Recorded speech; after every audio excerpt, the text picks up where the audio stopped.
சகலமும் நன்மைக்கு ஏதுவாக நடக்கின்றது. இதுதான் டைட்டில். சகலமும் நன்மைக்கு அப்படின்னு போட்டேன். ஆனா சகலமும் நன்மைக்கு ஏதுவாக நடக்கின்றது.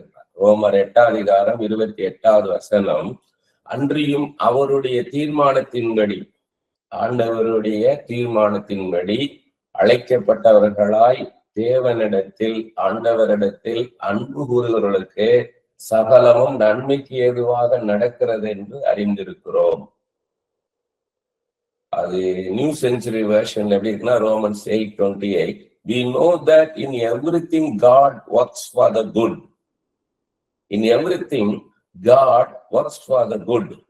ஆண்டவர் எல்லாத்தையுமே நன்மைக்கு தான் செய்கிறாரு. of those who love him. யாருக்குன்னா அவர்கிட்ட அன்பு கூறுகிறவர்களுக்கு என்றார். They are the people he called because that was his plan. அவருடைய திட்டம் என்னன்னா, நமக்கென பிள்ளைகளை தெரிந்து கொள்ளுகிறார்.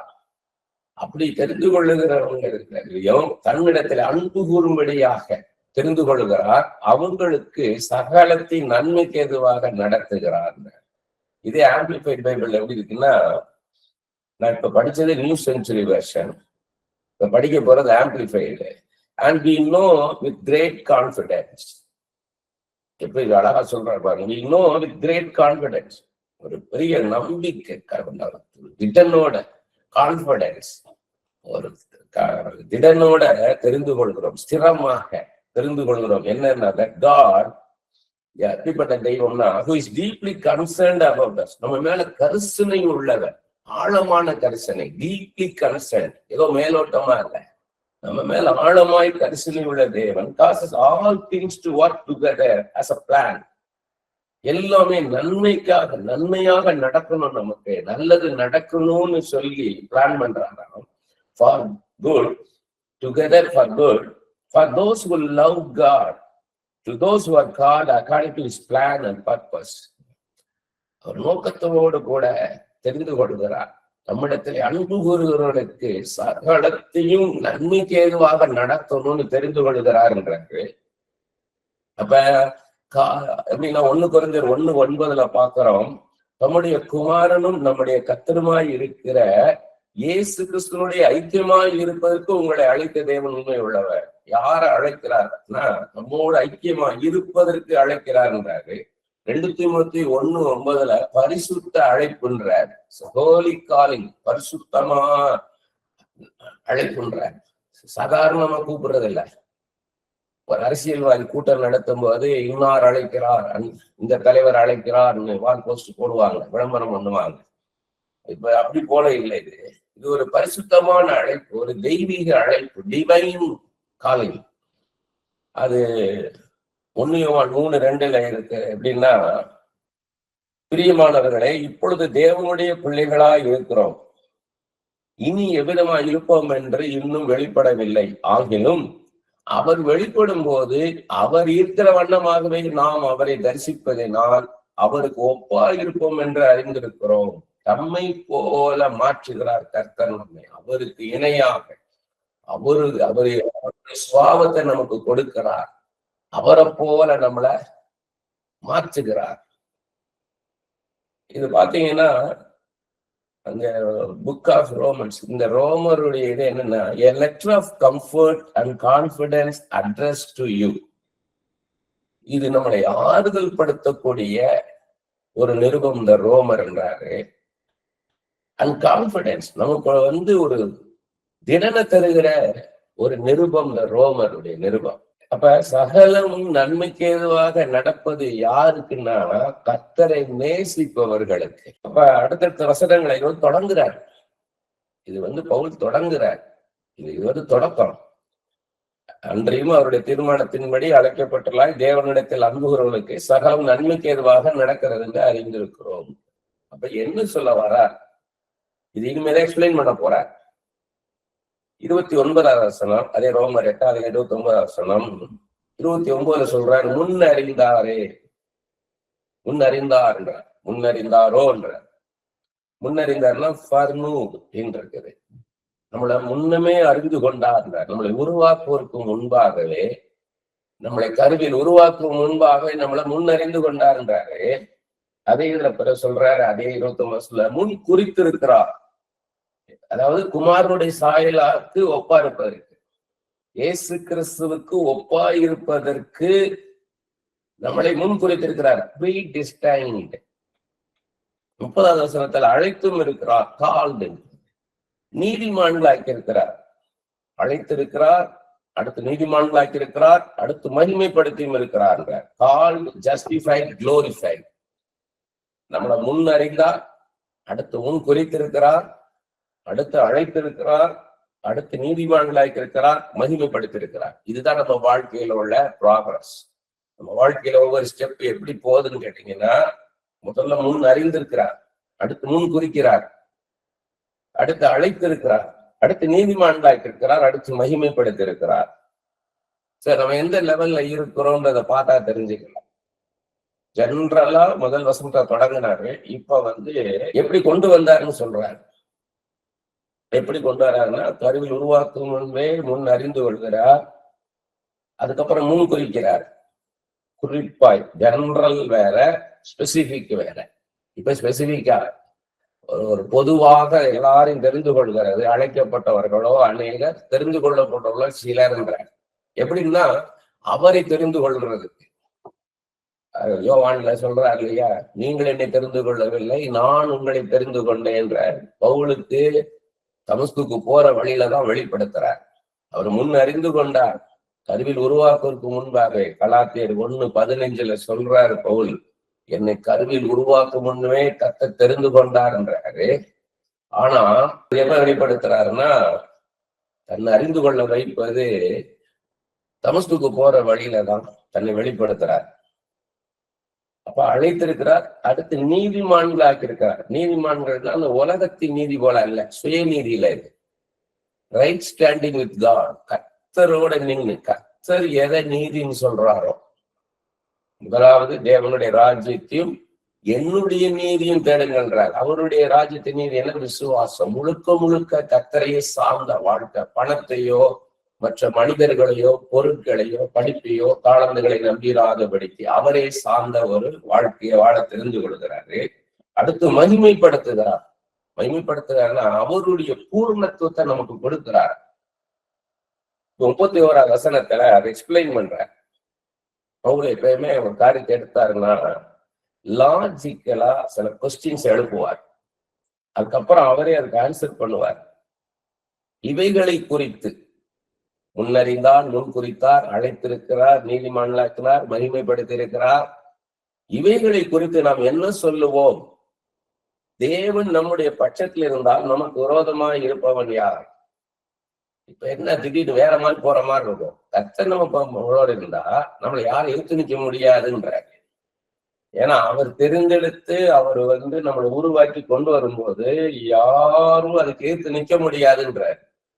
தம்முடைய சொந்த குமாரன் என்றும் பாராமல் நம்ம எல்லாருக்காகவும் அவரை ஒப்பு கொடுத்தவர் அவரோட கூட மற்ற எல்லாவற்றும் அருளாதிருப்பது எப்படி? அநேகர் யோசிப்போம். நாம யோசிப்பா இருந்தா என்ன யோசிப்போம்? பழைய ஏற்பாடு யோசிப்ப போல இருந்தா ஒரு பரிசுத்தமான மனுஷன், கர்த்தருக்கு பயந்த மனுஷன், கர்த்தருடைய சத்தத்தை கேட்கிற ஒரு மனுஷன், யார் யாருக்கு சொப்பனம் வருதோ அந்த சொப்பனத்துக்கெல்லாம் விளக்கத்தை கர்த்தர்கிட்ட கேட்டு சொல்லக்கூடிய ஒரு மனுஷன். தனக்கு வர சொப்பனம், கர்த்தர் தன்னோட கொடுக்குற சொப்பனத்தை வெளியே சொல்றாரு, கர்த்தர் அவரோட பேசுறாரு, நல்ல உறவு ஆண்டவரோட ஐக்கியமா இருக்கிறாரு. ஆனா அவர் என்ன இருக்காரு? அடிமையா இருக்கிறார். ஆண்டவரை அறியாத ஒரு போத்திபாரி வீட்டுல அடிமையா இருக்காரு. சமுதாயத்துல தவறு செய்கிறவங்க தண்டனையா சிறைச்சாலை இருப்பாங்க, அவங்களோடு கூட சிறை கைதியா இருக்கிறாரு. அவர் என்ன நினைப்பாரு? கர்த்தரின் பட்சத்துல இருந்தால் எனக்கு ஏன் விரோதமா இவ்வளவு நடக்குது? நம்ம யோசிப்பு இடத்துல இருந்து அவர்தான் யோசிப்போம். அப்ப என்ன அதுக்குதான் ஆறுதல் படுத்துறாரு. அதான் comfort, a letter of comfort and confidence address to யூன்ற ரோமன்ஸ். நம்மளை ஆறுதல் படுத்தும்படியாக, நம்மை திடப்படுத்தும்படியாக, நம்மளுக்கு தைரியத்தை கொடுக்கும்படியான ஒரு நிருபம் ரோமர் முதலே சொல்றாரு. அப்ப அவரையே நம்மளுக்கு கொடுத்தவர் நமக்கு மற்ற காரியங்கள்லாம் கொடுப்பது, நம்ம வாழ்க்கையில நமக்கு தேவைகள் எல்லாம் சந்திக்க வேண்டியவர் எல்லாத்தையும் தருவாருன்றாங்க. 33வது வசனம், தேவன் தெரிந்து கொண்டவர்கள் மேல் குற்றம் சாட்டுகிறவன் யார்? எனி ஒரு பைபிள்ல, இன்னொரு பைபிள்ல கண்டம் இருக்கு. குற்றச்சாட்டை யாராலையும் முடியாது நம்மளை குற்றச்சாட்டுன்றாரு. தேவனே அவர்களை நீதிமான்களாக்குகிறவர். நம்மளை அவர் நீதிமானாக்கி இருக்கிறார். அவருடைய நீதி நம்ம கொடுத்திருக்கிறார். நம்மளை அவர் நீதிமானாக்கி இருக்கிறார். நம்ம பாவங்கள் எல்லாம் இயேசு கிறிஸ்து கல்வாரி சிலுவையில அவர் சிந்தனை ரத்தத்தினால கழுவி சுத்திகரித்து சுத்த மனசாட்சி கொடுத்து நம்ம நீதிமானாக்கி இருக்கிறார். அப்படிப்பட்டவங்க மேல இந்த உலகம் எப்படி குற்றச்சாட்ட முடியும்ன்றாரு. தேவனே அவனை நீதிமான்களாக்குகிறவர். ஆக்கினைக்குள்ளாக தீர்க்கிறவன் யார்? இது சரி கிடையாது, உனக்கு இப்படி தண்டனை கொடுக்க முடியாதுன்றார். யாராலையும் நமக்கு தீர்ப்பும் சொல்ல முடியாது, தண்டனையும் கொடுக்க முடியாது. ஆக்கினைக்குள்ளாக தீர்க்கிறவன் யார்? கிறிஸ்துவே மரித்தவர், அவரே எழுந்தும் இருக்கிறவர். கிறிஸ்துவே மரித்தவர், அவரே எழுந்தும் இருக்கிறவர். என்ன அர்த்தம்? ஒரு மனுஷன் மரித்து உயிரோட எழுப்ப முடியாது. ஆண்டவர் உயிரோடு எழுப்புவாரு. லாசர் உயிரோடு எழுப்பினாரு. நாயனூர் விதையின் மகனை உயிரோடு எழுப்பினாரு. எவிரின் மகனை உயிரோடு எழுப்பினாரு. சாரிபாத் விதவின் மகனை எலியா உயிரோடு எழுப்பினாரு. சூனியமேலின் மகனை எலிசா உயிரோடு எழுப்பினாரு. தொற்கால பேதர் உயிரோடு எழுப்பினாரு. ஐத்துவ பவுல் உயிரோடு எழுப்பினாரு. அதுவே தான் மரித்து தானே ஒரு உயிரினம் எழுத முடியும்னா அந்த ஜீவனின் அதிபதி அதான் அவர் சொல்றார். கிறிஸ்துவே மரித்தவர், அவரே எழுந்தும் இருக்கிறவர், அவரே தேவனுடைய வலது பாசத்திலும் இருக்கிறவர், நமக்காக வேண்டு செய்யற அவரே. ஒருத்தர் நம்ம குற்றம் சாட்டும் போது நமக்காக பிதாவினிடத்திலே பரிந்து பேசுகிறவர் இயேசு கிறிஸ்துன்றார். கஷ்டப்படுற ஜனங்களை பார்த்து சொல்றார், எனக்கு ஏன் இந்த கஷ்டம், எனக்கு ஏன் இந்த பாடுகள்னு நினைக்கிறவங்களுக்காகவே இதை ஆறுதல்படுத்தும்படியாக திடப்படுத்தும்படியாக பவுல் பேசுறாரு. 35வது வசனம், உமது நிமித்தம் எந்நேரமும் கொல்லப்படுகிறோம், அடிக்கப்படும் ஆடுகளைப் போல எண்ணப்படுகிறோம் என்று எழுதியிருக்கிறபடி நேரிட்டாலும். இது சங்கீதம் 44:22 இங்க கோட் பண்றார் பவுல். உமது நிமித்தம் எந்நேரமும் கொல்லப்படுகிறோம். கிறிஸ்தவன் அதனால என்ன பண்றாங்க, அதனால கஷ்டப்படுறோம். உலக போக்குல போனோம்னா நாங்க நல்லா இருந்துடலாம், ஷார்ட்கட்ல போயிடலாம், லஞ்சம் கொடுத்து ஒரு இடத்துல போய் உட்கார்ந்துடலாம், தந்திரம் பண்ணி ஒரு காரியத்தை சாதிச்சிடலாம். ஆனா நான் நேரான வழியில போகணும், என் இயேசுவுக்கு பிரியமான வழியில போகணுன்றதுனால இவ்வளவு கஷ்டம். உமது நிமித்தம் எந்நேரமும் கொல்லப்படுகிறோம். உமது நாமத்து நிமித்தம் அடிக்கப்படும் ஆடுகளை போல எண்ணப்படுகிறோம். எப்படி ஒரு ஆடு அடிக்கப்படணும்னு அதை ஒன்று பண்ண முடியாது, அவன் அடித்து கொல்லத்தான் போறான், அதுல இருந்து தப்பிக்க முடியாது. அப்படி போல நாங்க சிறை கைதியை போல இருக்கிறோம். 36வது வசனம், கிறிஸ்துவின் அன்பை விட்டு நம்மை பிரிப்பவன் யார்? இதுவும் சொல்லிட்டு திரும்ப வராரு, காரியத்துக்கு வராரு. இவ்வளவு கஷ்டப்பட்டாலும் இந்த இயேசு கிறிஸ்துவின் அன்பை விட்டு நம்மை பிரிப்பவன் யார்? உபத்திரவமோ அப்படின்றார். ஒரு பைபிள்ல அது ப்ராப்ளம்ஸ் இருக்குது, இன்னொரு பைபிள்ல ட்ரபிள்னு இருக்கு. உபத்திரவம் எல்லாருக்கும் புரியும். உபத்திரவம் பிரச்சனைகள், வியாகுலமோ சஃபரிங்ஸ், ஹார்ட்ஷிப், துன்பமோ அப்படின்னா பர்சிக்யூஷன், நமக்கு நடக்கிற கஷ்டமான காரியங்கள், கடினமான காரியங்கள், தலை நிமிர முடியாதபடிக்கு. பசியோ, நான் ஒரு இதுல போட்டு ஹங்கர்னு ஃபெமைன், ஒரு வறட்சியான ஒரு பாதை. பசியோ, நிர்வாணமோ, ஒரு நல்ல ஒரு ட்ரெஸ் பண்ணணும்னா கூட முடியல. சாதாரண ஒரு நல்ல ட்ரெஸ் பண்ணணும், உடை உடுத்தணும், நல்ல ஒரு உடை உடுத்தணும்னா கூட அதுக்கான வசதி இல்லாத ஒரு சூழ்நிலை. நாசம் மோசமோ, டேஞ்சர். ஏதோ விழுந்து காயப்பட்டா கூட அதுக்கு டாக்டர்கிட்ட போயோ மருந்து வாங்கவோ வசதி இல்லாத ஒரு சூழ்நிலை. வாழ்க்கையில அப்படிலாம் நாங்க ஜெபிச்ச காலங்கள் உண்டு. ரசிக்கப்பட்ட புதுசுல ஒரு வருமானம் இல்லை, இப்ப எப்படி ஜெபிப்போம்னா, ஆண்டவரே எங்களுக்கு எந்த சுகமீனும் வந்துடக்கூடாது ஐயா, எங்களை டாக்டர்கிட்ட போக முடியாது, மருந்து வாங்க முடியாது, எங்களை காப்பாத்துங்க, எங்களை காப்பாத்து கொள்ளுங்க அதனால நீரே என் அடைக்கலம், நீரே என் கேடயம், நீரே என் தஞ்சம், நீரே எனக்கு அரண் கோட்டைன்னு சொல்றதெல்லாம் ஏதோ வாயின் வார்த்தைகள் அல்ல, அது உள்ளத்தின் வார்த்தை. உள்ளத்தின் ஆழத்துல இருந்து வருகிற, அனுபவத்துல இருந்து வருகிற வார்த்தைகள் அதெல்லாம். பட்டயமோ அப்படின்னா நம்மளுக்கு அழிவு வர மாதிரி வியாதிகள், இதெல்லாம் அப்படிலாம் வந்தாலும் இவை எல்லாவற்றிலும் நாம் நம்மில் அன்பு கூறுவராலே முற்றும் ஜெயங்கொழுகளா இருக்கிறோமே, இதெல்லாம் தாண்டி வர வச்சாரே. கடந்து வந்த பாதைகளை திரும்பி பார்க்கும்போது இதெல்லாம் எவ்வளவோ சொல்லலாம். பார்ப்போம். எனக்கு கத்தர் சித்தம்னா என்ன நிறைய காரியங்கள் இருக்கு. இதெல்லாமே எப்படி அனுபவமாக நாங்க கடந்து வந்தோம். இது எல்லாவற்றிலும் இது எல்லாவற்றிலும் நாம் நம்மில் அன்பு கூறுகிறதாலே முற்றும் ஜெயங்குழலா இருக்கமே. நம்மில் அன்பு கூறுகிற இயேசு கிறிஸ்துவனாலே முற்றும் ஜெயங்கொழுகளா இருக்கிறோமே. மரணமானாலும் ஜீவனானாலும் தேவ தூதர்களானாலும் அதிகாரங்களானாலும், இந்த தேவ தூதர்கள் என்ற அதிகாரங்கள் ஆப்போசிட், ரூலிங் ஸ்பிரிட்ஸ். தேவதூதர்கள் நல்ல தூதர்கள், அதிகாரங்கள்ன்றது ரூலிங் ஸ்பிரிட், டெமன்ஸ், பிசாசுகள். மரணமோ ஜீவனோ எதுவா இருந்தாலும், எதுவும் அடுத்து வல்லமைகளானாலும் நிகழ்காரியங்களானாலும் வருங்காரியங்களானாலும் உயர்வானாலும் தாழ்வானாலும், ஆபிஷம் உயர்வு வரலாம், தாழ்வு வரலாம், குடும்பத்துல உயர்வு வரலாம், தாழ்வு வரலாம், மற்றவங்க தாழ்த்தலாம், தனிமைப்படுத்தப்படலாம். வேற எந்த சிருஷ்டியானாலும், வேற எந்த மனுஷனாலும், எந்த சிருஷ்டியானாலும், உறவின் முறையில சொல்றாரு, யாரா இருந்தாலும் சரி, நம்முடைய கர்த்தராகிய கிறிஸ்து உள்ள தேவனுடைய அன்பை விட்டு நம்மை பிரிக்க மாட்டாது என்று நிச்சயித்திருக்கிறேன், பியாண்ட் எனி டவுட் என்றார். எதுவும் இந்த மாதிரி எந்த காரியமானாலும் சரி,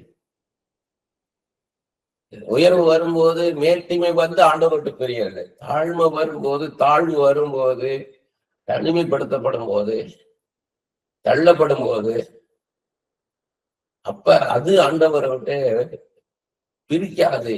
உண்மையா ஆண்டவரை நேசிக்கிறவங்க ஆண்டவரை விட்டு பிரிய மாட்டாங்கன்ற. அப்ப ஆண்டவரை விட்டு பிரியாம இருந்தோம்னா அவர் சகலத்தை நமக்கு நடத்துறார். என்னை விட்டு பிரிஞ்சு போகாத, உன்னை நேசிக்கிறேன்றார். ஆனா அந்த நேசம் எப்படி இருக்கணும்ன்றாரு சொல்றாரு. முதலே சொல்றாரு, என்ன முழு இருதயத்தோடும் முழு ஆத்மாவோடும் முழு மனத்தோட என்னிடத்துல அன்பு கூறு, அதற்கு ஒப்பாக உன்னிடத்துல அன்பு கூறுவது போல பிறனிடத்திலும் அன்பு கூறுன்றார். இந்த ரெண்டு கற்பனைகள் எல்லா கற்பனையும் அடங்குட்டார். நீ அதை செய்யாத, இது செய்யாத, இது செய்ய, கொலை செய்யாத, உபச்சாரம் செய்யாத, அதெல்லாம் சொல்றாரு. சொல்லிட்டு திருடாத, கொள்ளையடிக்காத, மற்ற பொருட்கள் மேல நீ இச்சையாதிருப்பாயாக, கொலை செய்யாதிருப்பாயாக, களவு செய்யாதிருப்பாயாக, அப்படிலாம் சொன்னார். இவ்வளவு கற்பனைகளும் இந்த ரெண்டுல அடங்குட்டாரு. எதுல? அவரை முழுமையா நேசிப்பதிலும் அதுக்கு ஒப்பாக நம்மை போல மற்றவங்களை நேசிப்பதும் இருந்ததுன்னா இந்த எல்லா கற்பனையும் அது போல அடங்கும்ட்டார். ஆனா பவுல் அது இன்னும் சுருக்கமா என்ன சொல்லிட்டாங்கன்னா, உன்னை நேசிப்பது போல மற்றவனை நேசிச்சா அதுக்குள்ள எல்லாம் அடங்கும்ட்டார். அப்ப அததான் சொல்றாரு. சொல்லிட்டு சொல்றாரு, மத்தேயு 10:37-38, தகப்பனையாவது தாயாவது என்னிலும் அதிகமாய் நேசிக்கிறவன் எனக்கு பாத்திரன் அல்ல. எங்க ப்ராப்ளம் வருதுன்னு சொல்றார். அவரை முழுமையா நேசிப்பதற்கு தடையா இருக்கிற காரியங்கள் என்ன? என்னை காட்டிலும் உன் தகப்பனையாவது தாயாவது என்னை நேசிச்சேன்னா அந்த அன்பு முழுமையானது அல்ல, பூரணமானது அல்லன்ற. மகனையாவது மகளையாவது என்னிலும் அதிகமா நேசிக்கிறவன் பாத்திரன் அல்ல. ரெண்டு பேருக்கும் சொல்றார். பெற்றோர் ஒரு பக்கம், பிள்ளைகள் ஒரு பக்கம் வச்சு சொல்றார். என்னை காட்டிலும் உன் தகப்பனையாவது தாயாவது நேசிச்சாலும் அது பூர்ணமான அன்பு இல்லை. ஒரு பக்கம் தகப்பனையும் தாயும் பார்த்து சொல்றாரு, பிள்ளைகளை என்னை காட்டு அதிகமா நேசிக்காதன்னு. அதே மாதிரி பிள்ளைகளை பார்த்து சொல்றாரு, என்னை காட்டிலும் உன் தாய் தகப்பனை அதிகமாக நேசிச்சேன்னா அது முழுமையான அன்பு கிடையாது. தன் சிலுவை எடுத்துக்கொண்டு என்னை பின்பற்றாத எனக்கு பாத்திரம் அல்ல. அப்ப முழுமையாக நம்ம சுயத்தை சிலுவையில அடித்தால்தான் அவரை போல நம்ம மாற முடியும் அப்படின்றத சொல்றார். இது எதுக்குன்னா அந்த அன்புக்காக பேசிட்டு வரார். அது போக போக நல்லா புரியும் உங்களுக்கு. லூக்கா 12:51-53 நான் பூமியிலே சமாதானத்தை உண்டாக்க வந்தேன் என்று நினைக்கிறீர்களோ? சமாதானத்தை அல்ல, பிரிவினையை உண்டாக்க வந்தேன் என்று உங்களுக்கு சொல்லுகிறேன். நான் சமாதானமா இருக்கும், கர்த்தர் வந்தார் அப்படி நினைக்காத. நான் வரது நிமித்தம் அங்க பிரிவினை உண்டாகுன்ற. எப்படி எனில், இது முதல் ஒரே வீட்டிலே 5 பேர் பிரிந்திருப்பார்கள். 2 பேருக்கு விரோதமாய் 3 பேரும், 3 பேருக்கு விரோதமாய் 2 பேரும் பிரிந்திருப்பார்கள். 5 பேர் இருந்தா 3 பேர் 2 பேரும் பிரிஞ்சிருப்பாங்க. ஒருத்தருக்கு ஒருத்தர் இந்த 3 பேர் இந்த 2 பேருக்கு விரோதமா பிரிஞ்சிருப்பாங்கன்ற, விரோதமா இருப்பாங்க. 3 பேர் ஒரு பக்கம் இருப்பாங்க, 2 பேர் ஒரு பக்கம் இருப்பாங்க. இவங்க ஒருத்தருக்கு ஒருத்தர் விரோதமா இருப்பாங்கன்றாரு. தகப்பன் மகனுக்கும், மகன் தகப்பனுக்கும், தாய் மகளுக்கும், மகள் தாய்க்கும், மாமி மருமகளுக்கும், மருமகள் மாமிக்கும் விரோதமாய் இருப்பார்கள். ஏன் கேட்டா, ரட்சிக்கப்பட்டவங்களுக்கும் ரட்சிக்கப்படாதவங்களுக்குள்ள வித்தியாசத்தை ஆண்டவர் சொல்றார். ரட்சிக்கப்பட்டவங்க ரட்சிக்கப்படாதவங்களுக்கு ஆவி மாம்சத்துக்கு விரோதமாக இருக்கும். ஏன்னா இவங்க இயேசுதான் முதல்ல. இயேசு என்ன சொல்லுகிறாரோ அதன்படி நம்ம வாழணும்னு வாங்க. இயேசுவின் சித்தப்படி வாழணும்னு வாங்க. அவங்க மாம்சத்தின்படி வாழ்றவங்க, சுய இஷ்டப்படி நடக்கிறவங்க. இவங்க ஆண்டவருடைய சித்தத்தின்படி நடக்கிறவங்க. இவங்க அதை சொல்றாரு, என் நிமித்தம் உங்களுக்குள்ள பிரிவினை உண்டாகுன்றாரு. அப்ப மத்தேயு 9ஆம் அதிகாரத்துல 59ஆவது வசனத்திலிருந்து 62ஆவது வசனத்துல ஒரு இன்சிடென்ட் மூலமா அதை விளக்குறார் பாருங்க. வேறு ஒருவனை அவர் நோக்கி, என்னை பின்பற்றி வா என்றார். அதற்கு அவன், ஆண்டவரே, முன்பு நான் போய் என் தகப்பனை அடக்கம் பண்ண எனக்கு உத்தரவு கொடுக்க வேண்டும் என்றார். ஒருத்தனை வாழ்றாரு, முன்னாடி வாழ்றாரு, என் தகப்பன் அடக்கம் பண்ணிட்டு வரேன். அப்ப அன்பர் சொல்ற, அதற்கு இயேசு, நமக்கு பார்க்கறது நல்லா தெரியும், தகப்பனை நேசிக்கிறானே, மகன் தகப்பனை நேசிக்கிறான், அடக்கம் பண்ணிட்டு வரான் அப்படின்னு லாஜிக், எத்திக்ஸ், காமன் சென்ஸ், அன்பு, மனுஷ அன்பு. அவன் தகப்பனை நேசிக்கிறானே, அடக்கம் பண்ணட்டுமே. அதற்கு இயேசு, மரித்தோர் தங்கள் மரித்தோரை அடக்கம் பண்ணட்டும், நீ போய் தேவனுடைய ராஜ்யத்தை குறித்து பிரசங்க என்றார். அந்த ஆண்டவர் என்ன சொல்றாரு, என்னை குறித்து பேசு, என் ராஜ்யத்தை குறித்து நீ அறிந்து கொள். இந்த உலகத்தை அறிவில்லை, உலகம், நான் இந்த உலகத்துக்கு சொந்தமானவன் அல்ல. என்னுடைய ராஜ்யம் வேறு, இந்த உலகம் வேறு. நீ இந்த உலகத்தானா இருந்தா உன் தகப்பனை போய் அடக்கம் பண்ணு. நீ என்னுடைய ராஜ்யத்திற்காக வர்றதா இருந்தா அதை குறித்து பேசுகின்றார். பின்பு வேறொருவன் அவரை நோக்கி, ஆண்டவரே, உம்மை பின்பற்றுவேன், ஆனாலும் முன்பு நான் போய் வீட்டில் இருக்கிறவர்களிடத்தில் அனுப்பிவித்து கொண்டு வரும்படி எனக்கு உத்தரவு கொடுக்கணும். நான் போயிட்டு வரேன்னு சொல்லிட்டு வரேன். அவங்க அனுப்பட்டேனே, நான் போயிட்டு வரேன்னு சொல்றேன், அவங்க அனுப்பட்டு அப்ப நான் வரேன்றான். அதற்கு இயேசு, கலப்பையின் மேல் தன் கையை வைத்து பின்னிட்டு பார்க்கிற எவனும் தேவனுடைய ராஜ்யத்துக்கு தகுதி உள்ளவன் அல்ல என்றார். தன்னை காட்டிலும் அதிகமாக மற்றவங்களை நேசிக்காத, என்னை காட்டிலும் மற்றவங்களை அதிகமா நேசிக்காத அப்படின்றத சொல்றாரு. கடினமா இருக்கிற மாதிரி இருக்கும். கர்த்தருக்கும் ஆபிரகாமுக்கு நடந்த காரியம் நமக்கு தெரியும். குழந்தையே இல்லாத 75 வயது, சாராளுக்கு 65 வயசு, 10 வயசு வித்தியாசம். அந்த நேரத்துல அதுவரை அவங்களுக்கு குழந்தையே இல்லை. அப்ப போய் ஆண்டவர் நான் குழந்தைய தருவேன் அப்படின்னு சொல்றாரு. அவங்க 100வது வயசுல, ஆபிரகாமுக்கு 100 வயசு இருக்கும்போது, சாராளுக்கு 90 வயசு இருக்கும்போது ஈசாக்கு பிள்ளையா கொடுக்கிறார். கொஞ்ச நாட்கள்ல, கொஞ்ச வருஷத்துல என்ன பண்றாரு, அவனை பலியிடுன்றார். அப்ப ஆபிரகாம் கேள்வி எல்லாம் கேட்கல ஆண்டவர்கிட்ட. நான் பிள்ளை இல்லாம இருந்தேனே, எத்தனை வருஷம் பிள்ளை இல்லாம இருந்தேன், நான் பிள்ளை கேட்டேனா? இல்லை, நீர் தான் எனக்கு பிள்ளைய தருவேன்னு சொல்லி பிள்ளைய கொடுத்தீர். இப்ப அந்த பிள்ளைய நீ கேட்கிறீர் ஆண்டவர் எல்லாம் கேட்கல. கர்த்தர் சொல்றார், கொண்டு போய் பலியிட கொண்டு போயிட்டாரு.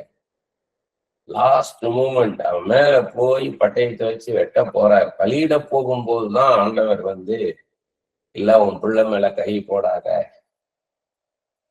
ஏன்னா தன்னை காட்டிலும் தான் கொடுத்த பிள்ளை அதிகமா நேசிக்கிறாரா ஆபிரகாம், இல்ல தன்னை நேசிக்கிறாரான்னு பாக்குறார் ஆண்டவர், சோதிச்சு பாக்குறார். யோவான் 21ஆம் அதிகாரம் 15 - 19 வசனம். இது எல்லாருக்கும் தெரிஞ்சது, சுருக்கமா நான் சொல்றேன். இயேசு கிறிஸ்துவுக்கும் பேதுருவுக்கும் நடந்த ஒரு கான்வர்சேஷன். 15வது வசனத்துல ஆண்டவர் பேதுருவை கேட்கிறாரு, இவர்களிலும் அதிகமாய் நீ என்னிடத்தில் அன்பாய் இருக்கிறாயா என்றார். எல்லா சீசர்களையும் காமிச்சு சொல்றார். இவர்கள் எல்லாரும் காட்டிலும் அதிகமாய் நீ என்னிடத்தில் அன்பாய் இருக்கிறாய் என்றார். நான் நேசிக்கிறேன்னு சொல்றாரு பேதுரு. அதுக்கடுத்து அடுத்த வசனம் 16 வசனத்துல நீ என்னிடத்தில் அன்பாய் இருக்கிறாயா என்ற மறுபடியும். அடுத்து 17 வசனத்துல நீ என்னை நேசிக்கிறாயா என்றார். முதல்ல இவர்களிலும் அதிகமாய் என்னிடத்தில் அன்பாய் இருக்கிறாயா என்றாரு. அடுத்தது நீ என்னிடத்தில் அன்பாய் இருக்கிறாயா என்றாரு. அடுத்தது நீ என்னை நேசிக்கிறாயா என்றார். ஏன்னா அவனையும் சோதித்து பார்க்கிறாரு, அவரையே சோதித்து பார்க்க வைக்கிறார் பேதுருவையே. பேதுருவை மறுபடியும் கேட்கும் போது பேதுரு, ஆண்டவரே நான் எப்படி நேசிக்கிறேன் என்பதை நீர் அறிவீர் என்றார். என்னை அதிகமா நேசிக்கிறாயா? யோசித்து பாரு, என்னை நேசிக்கிறாயா? இது ஆண்டவர் நம்மளை பார்த்து கேட்கிறது. என்னை நேசிக்கிறாயா? உன்னை சுத்தி இருக்கிற எல்லாரும் காட்டிலும் என்னை நேசிக்கிறாயா? உன் புருஷனை காட்டிலும் என்னை நேசிக்கிறாயா? உன் மனைவியை காட்டிலும் என்னை நேசிக்கிறாயா? உன் தாயை காட்டிலும் நேசிக்கிறாயா? உன் பிள்ளையை காட்டிலும் என்னை நேசிக்கிறாயா? அப்ப 18வது வசனம் சொல்றாரு, உனக்கு இஷ்டமில்லாத இடத்துக்கு உன்னை கொண்டு போவான். சின்ன வயசுல நீ விருப்பம் போல நடந்த, ஆனா உனக்கு ஒரு ஒரு ஸ்டேஜ் வரும். பேதுரு பார்த்து சொல்றாரு, உன் இடைக்கட்சியை நீயே எடுத்து கட்ட முடியாது, இன்னொருத்த கட்டணும். அப்படிப்பட்ட ஒரு நிலைமைக்கு நீ போவ. அதாவது பேதுருவின் மரணம் சிலுவையில் அடிக்கணும்ட்டாங்க. இப்ப பேதுரு கேட்கிறாங்க, நான் இயேசுக்கு நிகராக இருக்கக்கூடாது, என்னை தலைகீழாக சிலுவையில் அடிங்கன்னு கேட்டுக்கிட்டார். அப்ப தலைகீழாக அடிச்சுட்டாங்க, பிளந்துருச்சு, சரீரம் 2ஆய் பிளந்துருச்சு. அப்படிப்பட்ட மரணம் 19வது வசனம், இன்னவிதமான மரணத்தினாலே அவர் கஷ்டப்பட போறாருன்றத இயேசு கிறிஸ்து சொல்றாரு. அதனாலதான் நீ நேசிக்கிறாயான்னு கேட்கிறார். இப்படிப்பட்ட எண்டு உனக்கு, இப்படிப்பட்ட டெத்து உனக்குன்னு சொன்ன பிறகும் என்னை நேசிக்கிறாயான்னு கேட்கிறார். எவ்வளவு கஷ்டம் வந்தாலும் நேசிப்ப ஆண்டவரே. ஆனா ஒரு இடத்துல சொல்றாரு, நானு என்னை திருடனை பிடிச்சிட்டு போற மாதிரி பிடிச்சிட்டு போவாங்க, என்னை சிலுவையில் அடிப்பாங்க அப்படின்னு சொல்லும் போது, இப்படிப்பட்ட ஒரு மரணம் எனக்கு வரப்போகுதுன்னு சொல்லும் போது நம்ம விடமாட்டேன்றார் பேர். அப்ப அப்பாலை போ சாத்தானேட்ட, நீ தேவனுக்கு ஏற்ற விதத்துல நீ யோசிக்காம லௌகீகமா துக்கப்படுறியன்ற. அப்ப அங்கதான் சொல்றாரு, நீ ஆவிக்குரிய ரீதியில தேவனுடைய ராஜ்யத்தின்படி நீ யோசிக்கணும்ன்றாரு. தேவனுடைய அந்த உலக ரீதியாக ஒரு மனுஷன் இறந்தா அவ்வளவுதான், முடிஞ்சு போச்சு. ஆனா தேவனுடைய ராஜ்யத்துல ஒருவன் மரித்தால் அவன் உயிரோட எழும்புவான்றதான் தேவனுடைய ராஜ்யத்தின் நீதின்ற. ஆவிக்குரிய உலகத்தை பார்க்கணும்ன்ற. நீ லௌகீகமா துக்கப்படுறே, தேவனுக்கு அச்சுவதா துக்கப்படணும். தேவனுக்கு ஏற்ற துக்கம்னா சிலுவையில இருக்கும்போது, பிதாவே அவர்களை மன்னியும், தாங்கள் செய்கிறது இன்னது என்று அறியாதிருக்கிறார்களே என்றார். ஸ்தேவான் கல்லறிந்து கொள்ளும் போது, இவர்களை எதுவும் செஞ்சிடாதீங்க ஆண்டவரை, தெரியாம செய்யறாங்க, இவங்க என்ன நடக்குது என்றது தெரியல, அவங்களுக்கு அறிவு இல்லாம பண்றாங்க, மாம்சத்துல நடக்கிறாங்க, ஆவிக்குரிய காரியத்தை அவங்க அறியல ஆண்டவரே என்ற. அப்ப நம்மளுக்கு ஆவிக்குரிய கண்கள் வேணும், நமக்கு ஆவிக்குரிய காரியங்களை அறிந்து கொள்ளணும். நம்ம இந்த உலகத்துல நடக்கிற காரியங்கள் நம்மளை பாதிக்குது, அதனால நம்ம துக்கப்படுறோம். அப்ப நம்ம ஆண்டவர்கிட்ட கேட்கணும், ஆண்டவரே இயேசுவே என்ன நடக்குது என் வாழ்க்கையில, ஏன் எனக்கு இப்படி சம்பவிக்குது, ஏன் எனக்கு இந்த மாதிரி எல்லாம் நடக்குதுன்னு ஆண்டவர்கிட்ட கேட்கணும். அப்பதான் ஆண்டவர் என்ன செய்யறாருன்றத நமக்கு சொல்லிக் கொடுப்பார், கற்றுக் கொடுப்பார். அதுதான் இவ்வளவு சொல்றார், நான் உன்னிடத்துல அன்பு கூறுகிறேன், என்னிடத்திலே அன்பு கூறுகிறவர்களுக்கு நான் சகலத்தையும் நன்மைக்கு எதுவா நடத்துறேன், உனக்கு நன்மை செய்யறேன். நான் அது தீமையோ, அது கஷ்டமோ, நஷ்டமோ, நெருக்கடியோ, வியாதியோ, எதுவா இருந்தாலும் அது நன்மைக்கு எதுவாக நான் நடத்தி கொண்டிருக்கிறேன். Everything is for good for யூன்றார். எல்லாமே நன்மைக்காக. சாரிபாத்தி விதவையை பாருங்க. சாரிபாத்தி விதவை விதவை ஃபர்ஸ்ட்.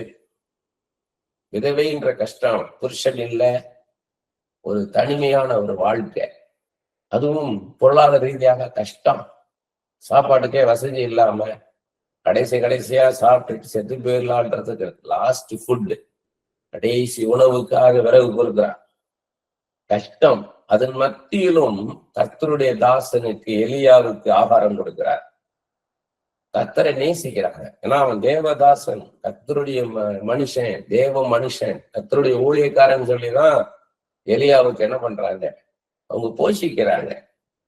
கர்த்தர் அவங்களை நேசிக்கிறார். அதனாலதான் எலியாவா அவங்களுக்கு நேரா நடக்கிறார், சாரிபாத் உதவிக்கு நேரா நடக்கிறார்.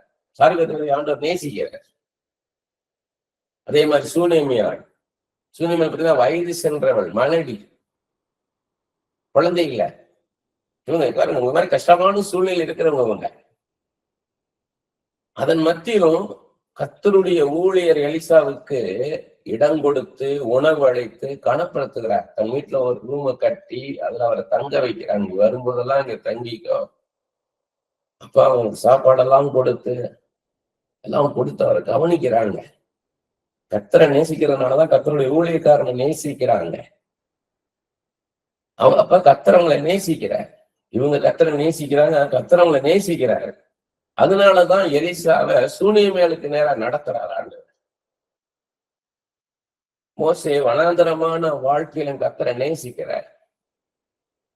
ஆண்டவர் சொல்லல. இன்னைக்கு நமக்கு தெரியுது 40 வருஷம் ஆனா அவரு அரண்மனையில இருந்தாரு, வெளியே வாழ்ந்துட்டாரு. உன்னைத்தான் வச்சு நடத்த போறேன் நான், இஸ்ரேல் ஜனங்களை இந்த எகிப்தில இருந்து ஒன்ன வச்சுதான் நான் மீட்டு கொண்டு போக போறேன்னு சொன்ன உடனே டக்குன்னு வெளியே வந்துட்டாரு மோசே. ஆனா அங்க போய் வனாந்தரத்துல ஆடுகளை மேய்ச்சிட்டு இருக்கிறார். எத்திரோடைய ஆடுகளை மேய்ச்சிட்டு இருக்கிறார். ஒவ்வொரு நாளும் ஆடு மேய்க்கிறவனாக இருக்கார். ராஜகுமாரன் இப்ப என்ன ஆயிடுச்சு, ஆடு மேய்க்கிறவராகிட்டார். நமக்கு தெரியும் அடுத்து 40 வருஷத்துக்கு அப்புறம் 80வது வயசுல ஊழியத்தில் எடுக்க வர போறாரு, மகா பெரிய தீர்க்கதரிசியா பயன்படுத்த போறாரு. ஆனா மோசேக்கு தெரியுமா? மோசேக்கு தெரியாது. மோசே கர்த்தரை நேசிக்கிறாரு. கர்த்தரை முறுமுறுக்கலை, ஒரு ரொட்டீன் லைஃப், ஒரு மொனாட்டனஸ் லைஃப், ஒரு லோ ப்ரொஃபைல் லைஃப். எங்கேயோ ஒரு இடத்துல தனிச்சு, ஒரு இடத்துல வனாந்திரத்துல ஆடுகளை மேய்ச்சிக்கிட்டு இவரும் ஒரு ஆடு மாதிரி இருக்கிறார். ஒரு தனிச்சு விடப்பட்ட சூழ்நிலையில இருக்கிறார். இதெல்லாம் நமக்கு ப்ராஃபசி. இப்படி போல நம்ம இருக்கலாம். ஆண்டவர் எனக்கு இப்படியெல்லாம் வாக்குத்தத்தங்கள் கொடுத்தாரே, என்னை உயர்த்துவேன்னாரு, ஆயிரங்களுக்கு லட்சங்களுக்கு ஒண்ணு எடுத்து பயன்படுத்துவேன்னாரு, இன்னைக்கு ஒண்ணுமில்லாதன போல நான் இருக்கிறேனே நமக்கு தோணலாம். எண்ணமும் இருக்காது, எந்நேரம் அந்த எண்ணம் இருக்கும். எப்போவோ இருக்க வர எண்ணம் சொல்லல நான், எப்போதும் அந்த எண்ணம் ஓடிட்டு இருக்கும். எனக்கே அப்படி தனிமைப்படுத்தப்பட்ட வாழ்க்கை. சிறப்பான வாழ்க்கைன்னு ஒண்ணு இருக்குது. அடுத்தது ஆர்டினரி லைஃப், எல்லா மனுஷனும் வாழ்ற ஒரு வாழ்க்கை. அடுத்தது பிலோ தி ஆவரேஜ், சராசரி வாழ்க்கைக்கு கீழான ஒரு வாழ்க்கை. நம்ம நினைக்கிறோம் சராசரி வாழ்க்கையாவது வாழ வைக்கலாமே ஆண்டவர், சுகவீனமா இராதபடிக்கு வியாதி இல்லாத ஒரு வாழ்க்கை எனக்கு தரலாமே, ஒரு நிம்மதியான வாழ்க்கை எனக்கு, பெரிய ஆசீர்வாதமான வாழ்க்கை வேணாம், உயர்ந்த ஸ்தானம் வேணாம், நான் சாதாரணமா வாழ்ந்துட்டு போறேன், அதுக்கு கூட எனக்கு வழி இல்லாம இருக்கிறேன் நம்ம நினைக்கலாம். எனக்குன்னு யாரும் இல்லை நினைக்கலாம். அப்பதான் அந்த வார்த்தை, என்னை நீ நேசிச்சேன்னா அவனுக்கு சகலத்தின் நன்மைக்கு ஏதுவாக நான் நடத்திக்கிட்டு இருக்கேன்றதை நீ அறிந்து கொள்வாய். கண்ணு திறக்க வைக்கிறார். நான் சகலத்தை என் நன்மைக்கு நான் நடத்திட்டு இருக்கிறேன். நீ ஒரு போத்திபார் வீட்டுல இருக்கலாம், நீ சிறை கைதியா இருக்கலாம், நீ தாவீதை போல ஆடு மேய்ச்சிட்டு இருக்கலாம், எஸ்தரை போல அனாதையா இருக்கலாம், ரூத்தை போல எல்லாத்தையும் இழந்து போய் நிக்கலாம் நீ. ஆனா உன்னை நான் ஆசீர்வதிக்கும்படி நான் காத்துக்கிட்டு இருக்கிறேன், உன்னை வழி நடத்திட்டு இருக்கிறேன். You are on the way, you are on track. உன்னை சரியான பாதையில உன்னை நடத்தி கொண்டு போய்கிட்டு இருக்கிறேன். என்னை நேசின்றார்.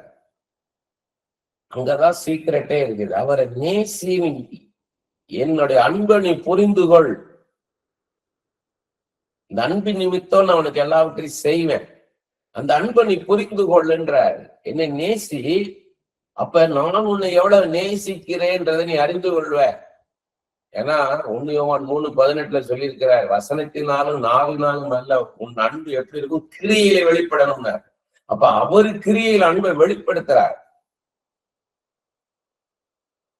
அந்நாள் ஒரு கண்ணீரின் வாழ்க்கை, ஒரு அவமானப்படுத்தப்பட்ட, புறக்கணிக்கப்பட்ட ஒரு வாழ்க்கை. பக்தி உள்ளவங்க, செபிக்கிறவங்க, கண்ணீரோடு ஜெபிக்கிறவங்க, உபவாசித்து ஜெபிக்கிறவங்க, பொருத்தனை செய்து ஜெபிக்கிறவங்க, ஆண்டவரோட நல்ல உறவுல இருக்கிறவங்க, அவரை தேடுறவங்க, அவங்களுக்கு கஷ்டம். பல முறை நம்ம பேசிட்டோம். ஒரு சாமுவேல் ஒரு தீர்க்கதரிசியை பிள்ளையா கொடுத்தார், அதுக்காக காத்திருக்க வைத்தார். யோபு குறிச்சு உங்களுக்கு நல்லா தெரியும்.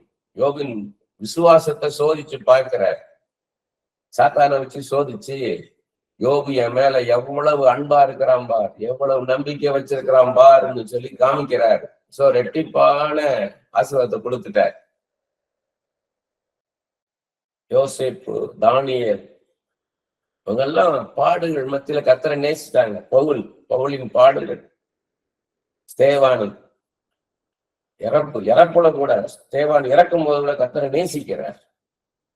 இதெல்லாம் நம்ம ஆண்டவர் காமிக்கிறார். இவங்கெல்லாம் என்னை எவ்வளவு நேசிச்சாங்க பாருன்றார். அவருக்கு கர்த்தர் தம்மை நேசிப்பவர்களை தெரிந்து கொள்கிறார். அழைத்தும் இருக்கிறார் போது நிறைய பேருக்கு அது புரியாது. ஏன்னா ஊழியத்துக்குன்னு அழைச்சிருக்கிறாரே சிலர். ஆரோனை போல தேவனால் அழைக்கப்பட்டார்கள் இல்லையா, ஒருவனும் காணாத அந்த கனமான ஊழியத்திற்கு ஏற்படுகளைன்னு சொன்னார் இல்லையா, அதை நினைச்சுக்கிறாங்க. இல்ல, தம்மை நேசிக்கிறவங்களை அவர் தெரிந்து கொள்ளுகிறார். பெசலியலை பேர் சொல்லி அழைத்தேன் அப்படின்ற யாத்திரா 31 அப்படின்னா என்ன அர்த்தம்னா, பெசலியேல் என்ற பேர் உள்ளவனை நான் தெரிந்து கொண்டேன். ஏன்னா அவனுக்கு தான் விசேஷித்த ஞானம், அறிவு, புத்தியை கொடுத்திருக்கிற அந்த கலாபூர்வமான வேலைகளை செய்வதற்குள்ள இமேஜினேஷன், திங்கிங், ஃபீலிங் எல்லாத்தையும் கொடுத்திருக்கிறேன், முன் குறித்திருக்கிறார் பெசலியலை. அப்படி போல யார் நம்மளை நேசிப்பார்களோ அவர்களை தெரிந்து கொள்கிறார். அவ நம்ம நேசிக்கிறோமா? அந்த நேசிப்பு, அந்த நேசம் பூரணமா இருக்கா, முழுமையா இருக்கா? நாமே நிதானிச்சு பார்க்கணும். எலியா, எலிசா, ஏசாயா, எரேமியா, எசேக்கியேல் இவர்களுக்கெல்லாம் விளம்பரம் இல்லை, பிரபலம் கிடையாது. இவங்க எல்லாம் வெளியே தெரியாத, மறைக்கப்பட்ட, எதிர்ப்புகள் நிறைந்த கடினமான ஊழியம். அவங்க எவ்வளவு கஷ்டப்பட்டாங்கன்னு வேதத்தை படிச்சு பார்த்தா தெரியும். அவ்வளவு கஷ்டப்பட்டாங்க ஆண்டோடைய ஊழியத்தை செய்யறதுக்கு. ஒரு எளிதான ஊழியம் கிடையாது, விளம்பர பிரியர்கள் கிடையாது. இவங்களாம் விளம்பரம் கிடையாது. ஒரு ராஜாட்ட போய் ஆண்டு சொல்லுன்னுவாரு, அந்த உடனே போய் நீ ஒழிச்சுக்கோன்னுவாரு. ஏன்னா அவன் ராஜா உன்னை பிடிச்சு கொலை பண்ணுவான். நிறைய தீர்க்கதரிசியில கொலையும் பண்ணிட்டாங்க. ஆனா ஆண்டவரை நேசிச்சாங்க, கர்த்தருக்காக வைராக்கியமா நின்னாங்க, ஊழியத்தை செஞ்சாங்க. பாடுகள் மத்தியிலும் அவரை நேசிப்பவர்களை ஆண்டவர் தேடுறார். எவ்வளவு கஷ்டங்கள் வந்தாலும், அதன் மத்தியிலும் மரணமானாலும், வியாதி வந்தாலும், தாழ்மை வந்தாலும், தாழ்வு வந்தாலும், கர்த்தரை நேசிக்கிறவங்களை பாடுகள் மத்தியிலும், கஷ்டத்தின் மத்தியிலும், எதிர்ப்புகள் மத்தியிலும் தன்னை நேசிக்கிறாங்களா? யார் நேசிக்கிறா? தம்மை பற்றி உத்தம இருதயத்தோடு இருக்கிறவர்களுக்கு தம்முடைய வல்லமையை வெளிப்படுத்தும்படி அவருடைய கண்கள் இரவும் பகலும் பூமியின் மீது உலாவிக் கொண்டிருக்கின்றதான். உத்தம இருதயம் அதான். அவருக்காக வாழ்றவங்க. ஒரு பிரேக் த்ரூ வாழ்க்கையில ஒரு பிரேக் த்ரூ உண்டாகாதா? எப்பொழுது ஆண்டவரே, எப்பொழுது எனக்கு வாழ்க்கையில திருப்பு உணவு உண்டாகும், எப்பொழுது இந்த கஷ்டத்தில் நான் வெளியே வருவேன், இந்த கஷ்டப்படியே முகத்தடியை சுமந்துகிட்டு என்னை நேசிக்கிறாயா? அதான் சிலுவை. அந்த சிலுவை சுமந்துகிட்டு எனக்கு உரிய ஆசீர்வாதம் எனக்கு கிடைக்கல, தனிமைப்படுத்தப்பட்ட வாழ்க்கை. அந்த சூழ்நிலையிலும் நான் ஆண்டவரை நேசிக்கிறேன்னா, நோ பிளெஸிங், ஆசீர்வாதம் இல்லாத ஒரு வாழ்க்கை, நோ ப்ரமோஷன், வேலையில ஒரு உயர்வு இல்லை, வேலை இல்லை, அப்படி வேலை இருந்தாலும் வேலையில உயர்வு இல்லை, நோ ரெகக்னேஷன், அங்கீகாரம் இல்லை, அவமானம், இன்சல்ட், தலைகுனிந்த ஒரு வாழ்க்கை, தத்தளிக்கிற ஒரு வாழ்க்கை, தீராத வியாதி, கஷ்டம், தரித்திரம், ஏழ்மை, இவற்றின் மத்தியில ஆண்டவர் நம்மளை பார்த்து கேட்கிறாரு, நீ என்னை நேசிக்கிறாயா? ஏசு கிறிஸ்து கேட்கிறார், நீ என்னை நேசிக்கிறாயா? ஆண்டவர் சொன்னதை எழுதியிருக்கிறேன். தொடர்ந்து ஆண்டவர் 2-3 நாள் அப்படியே பேச எழுதிக்கிட்டே வந்தேன். அப்படியே வாசிக்கிறேன். அநேகர் வெகு காலமாக கர்த்தர் அற்புதம் செய்ய வேண்டும் என்று காத்து கொண்டிருக்கின்றோம். அதற்கான ஒரு அறிகுறியே இல்லை. வானத்தை அண்ணாந்து பார்த்து கொண்டு இருக்கிறோம். இன்றைக்கு ஒரு அற்புதம் நடந்து விடாதா என்று எதிர்பார்த்து ஏமாந்து தவித்து போய் இழைத்து போய் இருக்கின்றோம். யோபுவை போல நாம் அவர் மேல் உள்ள விசுவாசத்தை கர்த்தர் சோதித்து அறியலாம். நம்முடைய விசுவாசத்தை யோபு எப்படி கர்த்தர் மேல் உள்ள விசுவாசத்தை சோதித்து அறிந்தாரோ, அப்படி போல நாம் அவர் மீது வைத்திருக்கிற விசுவாசத்தை அவர் சோதித்து அறியலாம். அது மாத்திரம்தானா? கர்த்தர் நம்ம மீது வைத்துள்ள அன்பை நாம் சந்தேகிக்கிறோமா? கர்த்தர் நம்ம மேல வச்சிருக்கிற அன்பு மேல நமக்கு சந்தேகம் வருதா? கர்த்தருடைய நீதியின் மீது நமக்கு சந்தேகம் உள்ளதா? ரைச்சியஸ் காட், நீதியுள்ள தேவன். மனுஷன்கிட்ட நீதி கிடையாது. ஆண்டவர் எனக்கு நீதி செய்யறதுல நமக்கு சந்தேகம் இருக்குதா? மனிதன் நமக்கு இப்படி காரியங்கள் நடக்க வேண்டும் என்று நினைப்பது, எதிர்பார்ப்பது தவறா? மனுஷர்கள் எனக்கு இப்படி செய்யணும், என் தாய் எனக்கு இப்படி நடக்கணும், என் பிள்ளை எனக்கு இப்படி நடக்கணும், என் புருஷன் இப்படி நடக்கணும், என் மனைவி எனக்கு இப்படி நடக்கணும் அப்படின்னு நினைக்கிறது தவறா?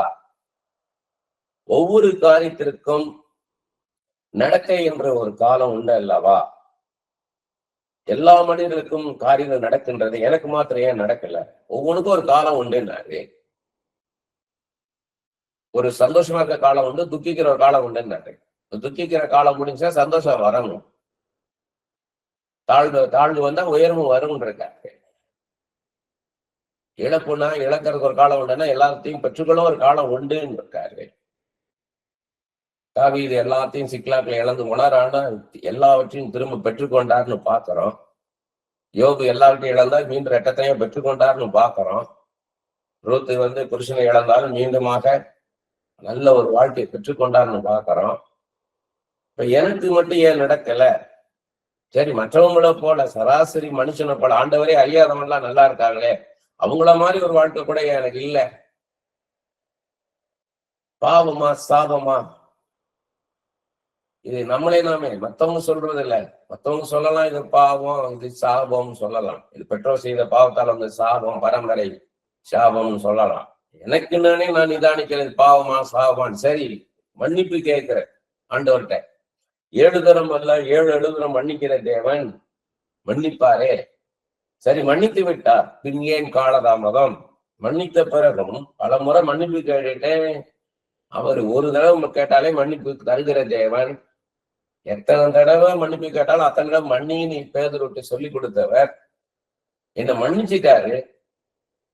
கல்வாரி சிலுவையில சிந்தின ரத்தத்தினால என் பாவம் சாபம் தரித்திரம் எல்லாத்தையும் எடுத்து போட்டேன்ட்டாரு. ஒன்ஸ் ஃபார் ஆல் எல்லாமே எடுத்து போட்டாச்சு. அப்புறமும் ஏன் எனக்கு இந்த கஷ்டம்? ஏதோ ஒரு விஷயத்துல நான் கஷ்டப்படுறேன். ஒவ்வொருத்தரும் ஒவ்வொரு விஷயத்துல கஷ்டப்படுறோம். ஏன் டிலே பண்றாரு? அண்ணாளிடம் ஒரு பொருத்தனை எதிர்பார்த்து கர்த்தர் காத்திருந்தார். சரி, பொருத்தனை பண்ணி ஆயிற்று. நான் அதே மாதிரி சரி நானும் பொருத்தனை பண்ணிட்டேன். அப்புறம் எனக்கு காலதாமதம் ஆகுது. கர்த்தரை ஏன் நேசிக்கலையா? ஏன் அவருடைய வேலைக்காக கர்த்தர் நம்ம காத்திருக்க வைக்கிறாரா? அப்ப நமக்கு அந்த காலம் எப்ப வரும்? என்னுடைய பொது அறிவின்படி மற்ற மனுஷர்களால் நடக்கும் காரியங்கள் பார்க்கும்போது நான் ஏன் இன்னும் காத்திருக்கணும்? என் கூட இருந்தவங்களுக்கு எல்லாம் ஆசீர்வாதம் கடந்து வருதே. என் வயதுக்கு ஒத்தவர்கள், அவங்களுக்கு எல்லாம் ஆசீர்வாதம் கடந்து வருது, எனக்கு மட்டும் ஏன் வரல? மற்றவங்க நிலத்தின் மேல எல்லாம் மழை பெய்யுது, என் நிலத்தின் மேல மட்டும் மழை பெய்ய மாட்டேங்குது, ஆசீர்வாதமான மழை வரலையே. இதில் நமக்கு தெரிய வேண்டிய முக்கிய காரியம், நமக்கு எல்லாவற்றையும் செய்து தருகிற கர்த்தரை பற்றி, ஆண்டவரை பற்றி, கடவுளை பற்றி இதெல்லாம் பார்க்கிறோம். இதுக்கு மத்தியில் இதெல்லாம் செய்ய வேண்டியது யாரு? ஆண்டவர். அவரை நோக்கி பார்க்கணும். அவர் யார்? இந்த அறிவு வந்துருச்சுன்னா நம்ம தெளிவு உண்டாயிடும். அவர் நம் மீது வைத்துள்ள அன்பு மாறாதது, மேலோட்டமானதல்ல. அவருடைய அன்பு ஆழமானது. அது பொய் அல்ல, அது உண்மை. அதனாலதான் அந்த அன்பை குறித்து சொல்லிக்கிட்டே வராது. அந்த அன்பு நிமித்தமே தம்மையே சிலுவையிலே ஜீவ பலியாக நமக்காக கொடுத்தவர். அவர் எவ்வளவாக நேசிக்கிறாருன்னா அவரையே ஜீவ பலியாக ஒப்பு கொடுத்தார், தன்னையே தந்தார் இயேசு கிறிஸ்து. அதுக்கு மேல அன்பை குறித்து சொல்றதுக்கு கிரியுள்ள அன்பு அது. அவர் நம்மோடு தான் இருக்கிறார், நம்மோடு தான் இருக்கிறார். அவர் எங்கேயோ இல்லை, நம்ம கூட தான் இருக்கிறார். சாத்ராக் மேஷாக் ஆபேத்நேகோவுடன் கூட அக்கினியில் இருந்தது போல நம்மோடு கர்த்தர் இருக்கிறார். அவர் ஒருபோதும் நம்மை தனித்து விடுவதில்லை. அவர் ஒருபோதும் நம்மை தனித்து விடுவதில்லை. எப்போதும் நம்ம கூட தான் இருக்கிறார். இதோ இஸ்ரவேலை காக்கிறவர் உறங்குவதும் இல்லை தூங்குவதும் இல்லைன்னு சங்கீதம் 120:4 பாக்குறோம். அன்று இஸ்ரவேல் ஜனங்களுடன் இரவும் பகலும் அக்னி ஸ்தம்பமாக மேக ஸ்தம்பமாக இருந்தது போல இரவும் பகலும் கர்த்தர் நம்மோடு தான் இருக்கிறார், நம்ம கூட தான் இருக்கிறார். இரவும் பகலும் இருக்கிறார், ஒருபோதும் நம்மளை விட்டு விலகல். இது ஆண்டவர் சொல்றது. எவ்வளவு கடினமான நெருக்கடியான சூழ்நிலை நமக்கு நேரிட்டாலும் கர்த்தரை நாம் நேசிக்கிறோமா? நம்ம சூழ்நிலை நிமித்தம், கடினமான சூழ்நிலை நிமித்தம், நெருக்கடியான சூழ்நிலை நிமித்தம் ஏமாற்றப்பட்ட சூழ்நிலை போல தோணலாம், இழந்து போனது போல தோணலாம். என் சுகத்தை இழந்து, என் சமாதானத்தை இழந்து, என்னுடைய உரிமையை இழந்து தனிமைப்படுத்தப்பட்டது போல இருக்கலாம். அவரை நம்ம நேசிக்கிறோமா? கேட்கிறார் ஆண்டவர், என்னை நேசிக்கிறாயா? அவர் நம் மீது வைத்துள்ள அன்பின் மீது ஒருபோதும் நமக்கு சந்தேகம் வரக்கூடாது. அவரை உறுதியாய் பற்றி பிடிக்க எந்த சூழ்நிலையிலும் நம்மை பழக்க வைக்கிறார். எந்த சூழ்நிலையிலும் அவரை உறுதியாய் பற்றி பிடிக்க நம்மளை பழக்கிறார். இந்த உலகத்தில் நடக்கும் காரியங்கள் நம்மை அசைக்க கூடாது. இந்த உலகத்துல நடக்கிற எந்த காரியமும், எந்த சூழ்நிலையாலும், எந்த மனுஷனும் நம்மளை அசைக்க கூடாது. நாம் உறுதியாய் நிற்க வேண்டும். அதற்கு நமக்கு கர்த்தர் அவசியம் தேவை. அவரை சார்ந்து அவருடைய கரத்திற்குள்ளாக, அவருடைய செட்டைகளுக்குள்ளாக நாம் அடைக்கலமாக இருக்க கற்றுக்கொள்ள வேண்டும். நம்ம அவருக்குள்ள இருந்தோம்னா சேஃப். மனுஷர்களை நம்பி போகக்கூடாது. அதனாலதான் இவ்வளவு கஷ்டங்கள் வருது. மனுஷன் போகும்போது என்ன நடக்குன்றது பின்னாடியே பேசிட்டு வராங்க. நமக்கு கஷ்டம் மற்றும் நெருக்கடியான சூழ்நிலை வரும்போது உடனே அதுல இருந்து வெளியே வர நினைக்கின்றோம். உடனே நம்ம வெளியே வந்துடணும் நினைக்கிறோம். You want to come out. கஷ்டம் வருதா, உடனே வெளியே வந்துடணும். வேலையில கஷ்டமா, வேலையை உதறி போட்டணும்னு நினைக்கிறோம். ஒரு மனுஷனால கஷ்டமா, உடனே அந்த மனுஷனோட பிரிஞ்சு வரணும்னு நினைக்கிறோம். அதற்காக முயற்சி செய்கிறோம். கர்த்தருடைய சித்தம் என்ன, அவர் என்ன நினைக்கிறார் என்பதை நாம் அறிய வேண்டும். அப்படிப்பட்ட சூழ்நிலையில நேற்று கூட ஒரு சகோதரி போன்ல பேசினாங்க. ரொம்ப அருமையான சகோதரி, நல்ல வேலையில இருக்காங்க. ஆனா அந்த வேலையில இருந்தாலும் அவங்க ஊழியத்தை தியாகம் பண்ணி பண்றாங்க. அவங்க பண்ணணும்னா சென்னை பட்டணத்திலே நல்லா வசதியான இடத்துல இருந்து அவங்க சௌகரியமான ஒரு சூழ்நிலையில ஊழியத்தை செய்யலாம். ஆனா அவங்க ஹஸ்பண்டுக்கு ஆண்டவர் வெளிப்படுத்தினார். ஒரு கிராமத்துல போய், சின்ன கிராமம், மிக சின்ன கிராமம், நான் போனேன் செபிக்கிறதுக்காக. அந்த இடத்துல போய் ஊழியம் பண்றாங்க. ஞாயிற்றுக்கிழமை காலையில இங்க இருந்து 5 மணிக்கெல்லாம் கிளம்பி போனாங்கன்னா ராத்திரி 12 மணிக்கு தான் வருவாங்க. இங்க இருந்து கிட்டத்தட்ட ஒரு 100 கிலோமீட்டர் தள்ளி இருக்கும் அந்த கிராமம். அங்க போய் ஊழியம் பண்ணிட்டு வராங்க. 2 பிள்ளைகளும் படிக்கிறாங்க. அந்த சகோதரி மட்டும் தான் வேலை பார்க்கறாங்க. அதை ஆதாரம் வச்சு ஊழியம் பண்றாங்க. அவங்க தகப்பனார் அவங்களுக்கு கொடுத்த வீடு கட்டிக்கோன்னு கொடுத்த பணத்துல அவங்க சர்ச்சு கட்டிட்டாங்க. இந்த கிராமத்துல ஒரு இடத்த வாங்கி ஒரு சர்ச்சு கட்டி ஊழியம் பண்ணிட்டு இருக்கிறாங்க. பாத்தீங்கன்னா அவங்களுக்கு திடீர்னு ஒரு மேல் அதிகாரி வந்திருக்கிறாங்க. இதுவரைக்கும் இருந்த மேலதிகாரிகள் இன்னொரு மேலதிகாரி இருந்தோடனே மிக கடினமா நடத்துறாங்க. செய்யற எல்லா வேலையும் தப்பு சொல்றாங்க. எந்த வேலை செஞ்சாலும் தவறு தவறு தவறு. அப்ப ஹஸ்பண்ட் எனக்கு போன் பண்ணாரு. அப்ப நான் சொன்னேன், அந்த சிஸ்டர்கிட்ட கொடுங்கன்னு சொல்லிட்டு அந்த சிஸ்டர் சொன்னேன், எனக்கு எந்த காரணத்தை கொண்டு வேலையை விட்டுறாதீங்க சிஸ்டர், இந்த சூழ்நிலையை மாற்றணும்னு சொல்லி ஜெபம் பண்ணலாம். அந்த மேல் அதிகாரி கடினமா நடத்துறாங்கன்னா அந்த கடினமா நடக்க கூடாது, அவங்க அதை மாத்துங்கப்பா அப்படின்னு சொல்லி ஜெபிப்போம். இப்ப ஆண்டவரால் என்னெல்லாம் செய்ய முடியும்ன்றது சொன்னேன். நீதிமொழி 21:1 ஆண்டவர் சொல்றார், ராஜாக்கள் நீரையும் கர்த்தருடைய கையில் நீர்கால் புல்கள் இருக்கிறது, தமது சித்தத்தின்படி அதை அவர் திருப்புகிறார். ஒரு மனுஷனுடைய அவன் அதிகாரத்தில் இருந்தாலும் அவனுடைய இருதயம் கர்த்தருடைய கையில இருக்குது, அதை திருப்புவாரு. எப்படி தண்ணீர் பாய்ச்சல் விவசாயி தெற்கு பக்கம் பாயிற தண்ணிய வடக்கு பக்கம் திருப்பும் போது அதை அடைச்சி இந்த பக்கம் வாய்க்கால திருப்புவான், தண்ணி அந்த பக்கம் பாயும், அந்த வயலுக்கு ஒரு வயலுக்கு போற தண்ணி இன்னொரு வயலுக்கு திருப்புவான். அப்படி போல ஆண்டவர் ராஜாக்களோட இறுதியத்தை திருப்பிடுவாரு, எவ்வளவு பெரிய அதிகாரத்துல இருந்தா. அப்படி போல அந்த கடினமா நடக்கிற அந்த உயர் அதிகாரியோடைய மனசு ஆண்டவர் மாத்துவார். ரெண்டாவது, எசேக்கியா ராஜாவுக்கு எதிராக சனகரிப்பு எதிரா வந்துட்டான். அப்ப எசேக்கியா ஏசாயா ஜெபிக்க சொல்றாரு, எசேக்கியா ராஜாவும் ஜெபிக்கிறார். அப்ப ஆண்டவர் சொல்றாரு, அவன் திரும்பி போவதற்கான ஒரு ஆவியை அனுப்புவேன்றார். இன்னொருத்தர் போர் செய்ய வந்துட்டாங்கன்னு சனிகரிக்கு எசேக்கியாவை எத்திரிக்கிறத விட்டுட்டு ஓடி போயிட்டான். அதே போல சவுல் தாவீதை துரத்திட்டு வர, தாவீது என்ன பண்றாரு, தப்பி ஓடி ஒரு மலைக்கு அந்த பக்கம் போயிட்டாரு. அவ்வளவு தப்பிட்டோம்னு நினைக்கிறாரு, சவுல் பின்புறமா வந்துட்டான், நேருக்கு நேரம் வந்துட்டான். அப்ப தாவீது நினைக்கிறார், அவ்வளவுதான் நினைக்கும் போது அவன் தேசத்துக்கு திரும்பி போவதற்கான ஒரு ஆவி அனுப்புறாரு ஆண்டுக்கு. எப்படின்னா, ஒருத்தன் வாரம் சவுளுடைய தேசத்தை ஒருத்தன் வாரம் யூதா தேசத்துல ஒருத்தன் சொல்றான், பெலிஸ்தர்கள் நம்ம மேல வந்துட்டாங்க, எதிர்த்து வந்துட்டாங்க சவுல் நம்ம அப்படின்னு. உடனே தாவீத சவுல் துரத்துறதை விட்டுட்டு திரும்பி போயிட்டான். அப்படி போல ஒரு சூழ்நிலையை அந்த உயர் அதிகாரிக்கு ஆண்டவர் உண்டாக்கலாம். வேறு ஒரு சூழ்நிலை ஆண்டவர் உண்டாக்குவார். அவன் இந்த பக்கம் திரும்பி பார்க்க முடியாதபடிக்கு இந்த சகோதரியை டார்ச்சர் பண்ற அந்த ஆபீசரை வேற முகம் திருப்பும்படி நடத்த முடியும் ஆண்டவரால். ஏன்னா சாத்தா என்ன பண்றான்னு கேட்டீங்கன்னா, இந்த சகோதரி ஆதாரம் வச்சுதான் அந்த ஊழியம் நடக்குது. அப்ப இந்த சகோதரியை அந்த வேலையை விட்டு தூக்கிட்டா அந்த ஊழியம் விழுந்துரும். ஏன்னா இயேசுவே அறியாத ஜனங்கள் சுவிசேஷம் சொல்லப்படாத இடத்துல போய் ஊழியம் பண்றாங்க.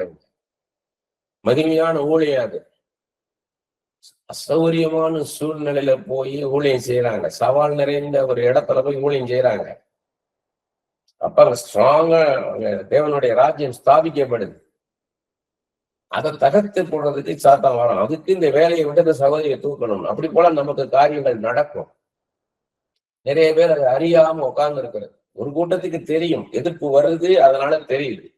இன்னொரு கூட்டத்துக்கு தெரியாது, இனிமே ஒரு எதிர்ப்பு வரப்போது தெரியாம ரொம்ப அசட்டையா இருப்பாங்க.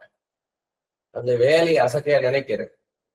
ஆட்டோமேட்டிக் அப்படின்னு ஒருத்தன் வார்த்தை யூஸ் பண்றான்னா அவன் கர்த்தரை பத்தி அறியலைன்னு அர்த்தம். லக்கு அப்படின்னு ஒருத்தன் யூஸ் பண்றான் அந்த வார்த்தைன்னா அவன் ஆண்டவரை பத்தி அறியலைன்னு அர்த்தம். கர்த்தர் கிருபையா இந்த வேலை எனக்கு கொடுத்தா, எதேச்சியா நான் போனேன், தற்செயலா போனேன், என் ஃப்ரெண்டா பார்த்தா எனக்கு இந்த வேலை கிடைச்சிச்சுன்னு சொல்றான்னா அவன் ஆண்டவரை பத்தி அறியலைன்னு அர்த்தம். ஆண்டவர் தேவ செயல் அந்த நபரை சந்திக்க வைத்தார். அந்த ஆபீசர் கண்கள்ல தயவு கிடைக்க செய்தார். வேறு யாருக்கோ கிடைக்க வேண்டிய வேலை அது கிடைச்சிருக்கலாம், ஆனா எனக்கு கிடைக்க வைச்சார். கர்த்தருடைய கிருபை,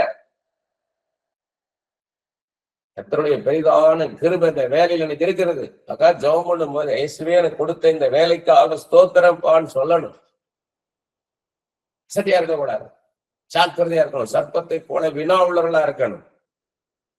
எனக்கு வேலை அப்படி ஆட்டோமேட்டிக்கா நடக்கும். இன்னைக்கு இந்த சம்பளம் வாங்குறேன், இந்த மாசத்துல எனக்கு இன்கிரிமெண்ட் வந்துடும், அதுக்கப்புறம் அடுத்த லெவலுக்கு போயிருவேன் நினைக்க கூடாது. கட்சிக்கிற சிந்தித்த போல யாரை விழுங்கலாம் என்று சத்துரு சாத்தான் சுத்தி சுத்தி வந்துட்டு இருக்கிறான். அலர்ட்டா இருக்கணும். அவன் எப்ப அவன் பயப்படுவானா, இயேசுவே எனக்கு கொடுத்த இந்த மனைவிக்காக ஸ்தோத்திரம், கொடுத்த இந்த புருஷனுக்காக ஸ்தோத்திரம், கொடுத்த இந்த பிள்ளைக்காக ஸ்தோத்திரம், கொடுத்த இந்த வேலைக்காக ஸ்தோத்திரம், கொடுத்த இந்த சம்பளத்துக்காக ஸ்தோத்திரம், கொடுத்த உணவுக்காக, உடைக்காக, இந்த வீட்டுக்காக நன்றி. என் சரீரத்தில் கொடுத்த சுகத்துக்காக ஸ்தோத்திரம், என் ஆத்மாவில கொடுத்த சமாதானத்துக்காக ஸ்தோத்திரம், என் ஆவியில கொடுத்த விடுதலைக்காக ஸ்தோத்திரம். நான் வேலை இல்லாமல் இருக்கும்போது எவ்வளவு கஷ்டப்பட்டேன் என்பதை நான் அறிவேன் ஆண்டவரே. அற்பமான அந்த ஆரம்ப நாள யாரால் அசட்டை பண்ண கூடும்? நான் வியாதியோடு இருந்ததை நான் மறக்கல ஆண்டவரே. சுகத்துக்காக நான் ஜெபித்த ஜெபம், என் வியாதியோடு நான் போராடின காலம், நான் பணத்திற்காக நான் கஷ்டப்பட்ட நேரங்களை நான் நினைச்சு பார்க்கிறேன் ஆண்டவரே. என்னை தூக்கி எடுத்தீரே, நன்றி ஐயா. மேலதிகாரி கடினமாக நடந்து கொண்டாலோ அல்லது மற்ற மனுஷர்கள் கடினமாக நடந்து கொண்டாலோ நாம் ஆவிக்குரிய உலகத்தை என்ன நடக்கும் என்பதை பார்க்க வேண்டும். அதற்காகத்தான் கர்த்தர் ஆவிக்குரிய உலகத்தை பார்க்கக்கூடிய தீர்க்க தரிசிகளை வைத்திருக்கிறார். அதற்காகவே நமது கரத்தில் வேதாகமும் கொடுக்கப்பட்டிருக்கிறது. இப்போது நம் கண்ணெதிரில் நடக்கும் காரியங்கள் எல்லாம் ஏற்கனவே நடந்தவையே. அவைகளெல்லாம் நமக்கு திருஷ்டாந்தமாக வைக்கப்பட்டுள்ளது. வேதத்தில் எல்லாம் உள்ளது. வேதம் ஒரு நிறைவான புஸ்தகம். கர்த்தர் நம் மீது வைத்துள்ள அன்பு பூர்ணமானது. அவரை நேசிப்பவர்களில் அவர் எப்படி கைவிடுவார்? அவரை முழுமையா நேசிச்சார், ஒரு நாள் கைவிட மாட்டார். எப்படிப்பட்ட கடினமான சூழ்நிலை மற்றும் கடினமான மனிதர்கள் மத்தியிலும் நாம் ஸ்திரமாக, திடமாக, தைரியமாக நிற்க வேண்டும் என்று கர்த்தர் நினைக்கிறார். அதற்கு நம்மை ஆயத்தப்படுத்துகிறார். சின்ன சின்ன காரியங்கள் தடைபடும் போதும் நாம் சோர்ந்து போக கூடாது. ஆனா நம்ம சோர்ந்து போறோம், சோர்ந்து போக கூடாது.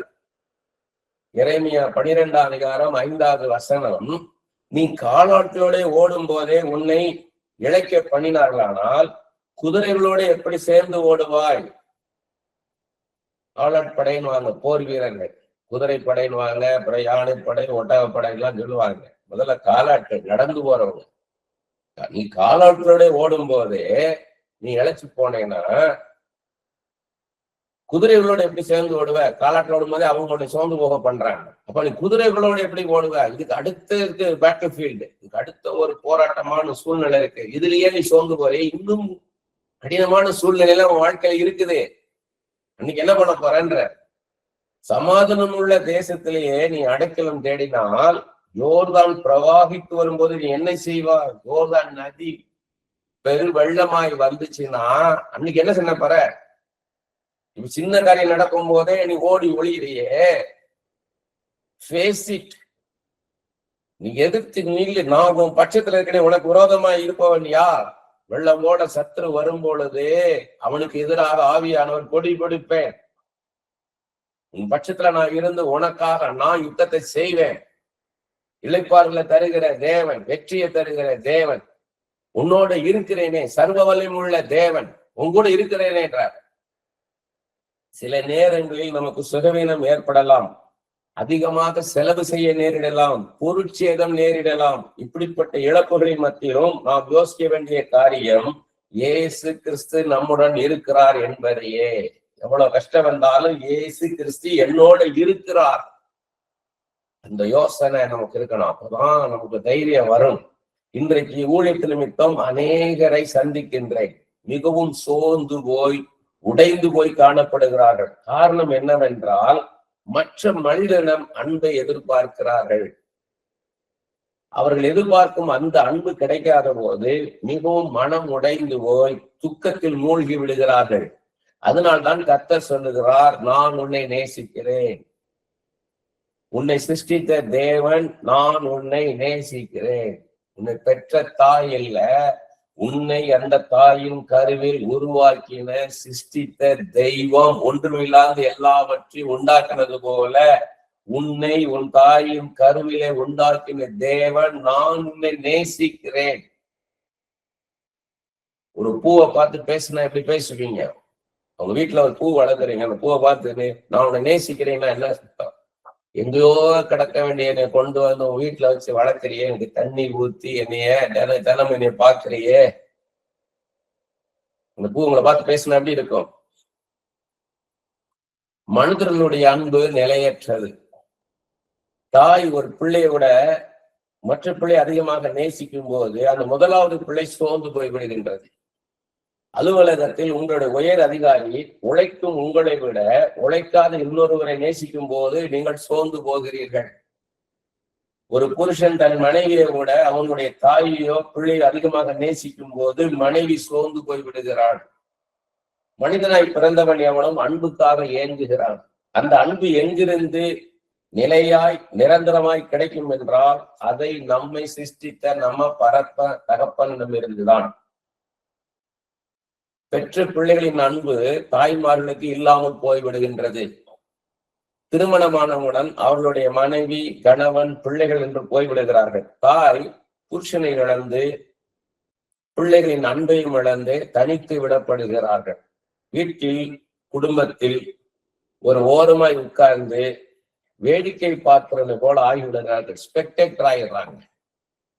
ஒரு தாய் புருஷன் இருக்கிற வரைங்க புருஷனுக்காக வாழ்றாங்க, புருஷன் நேசிக்காங்க, புருஷனை நேசிக்கிறாங்க, அந்த அன்பு இருக்காங்க. புருஷன் இறந்த பிறகு, விதவையாயின பிறகு பிள்ளைகளோட வாழ்றாங்க. பிள்ளைகளுக்கு திருமணம் உடனே பிள்ளைகள் அவங்கவுங்க குடும்பம் ஆகிறது. யோசித்து பாருங்க. அப்ப இந்த தாய் என்ன ஓரமா உட்கார்ந்து இதெல்லாம் ஒரு பார்க்கக்கூடியவங்களதான் இருக்கிறாங்க. இவங்களுக்குன்னு ஒரு வாழ்க்கை அமைஞ்சிருந்து பிள்ளைகளுக்கு. ஆனா அந்த தாய்க்கு கிடைக்க வேண்டிய அன்பு அங்க இருந்து கிடைக்காத போது அந்த தாய் உள்ள எப்படி இருக்கு யோசித்து பாருங்க. நமக்குள்ளே இருக்கும் பசுத்த ஆவியானவரை, கிறிஸ்துவின் ஆவியானவரை நாம் கேட்டு அன்பு கூர்ந்தோமானால் எப்படி இருக்கும் என்று யோசித்து பாருங்கள். நமக்குள்ள இருக்கிற ஆவியானவரை கேட்கணும், ஆண்டவரை கேட்கணும். ஆண்டவரே, இந்த அன்பை எப்படி நான் அன்பை பெற்றுக்கொள்ளணும், நான் யார்கிட்ட அன்பு கோரணும், கிவ் அண்ட் டேக், அது கேட்கணும். அப்ப அன்புக்காக ஏங்குவதை நமக்கு ஆண்டவர் காண்பித்து கொடுப்பார். அத்துடன் அவர்கள் நாம் எப்படி அந்த அன்பை வெளிப்படுத்த வேண்டும் என்பதையும் ஆண்டவர் கற்றுக் கொடுப்பார். அப்படி நாம் அன்பை வெளிப்படுத்தும் போது அது அவர்களுக்குள் மன நிறைவை தரும், நமக்கும் மன நிறைவை தரும். அது அவர்களுக்கும் மன நிறைவை தரும், நமக்கும் மன நிறைவை தரும். நம்ம யார்கிட்ட ஆண்டவர் சொல்லி இவனிடத்துல அன்பு கூறு அப்படின்னு சொல்லி அன்பு கூர்ந்து ஒருவர் அவங்களுக்கும் மன நிறைவு வரும், அப்படி அன்பு கூறுதான் நமக்கும் மன நிறைவு வரும். இந்த உலகத்தில் நமக்கு அன்பு எப்படி யாரிடமிருந்து கிடைக்க வேண்டும் என்பதை கர்த்தர் அறிவார். அதே போல் நாம் யாரை எப்படி நேசிக்க வேண்டும் என்பதையும் கர்த்தர் அறிவார்.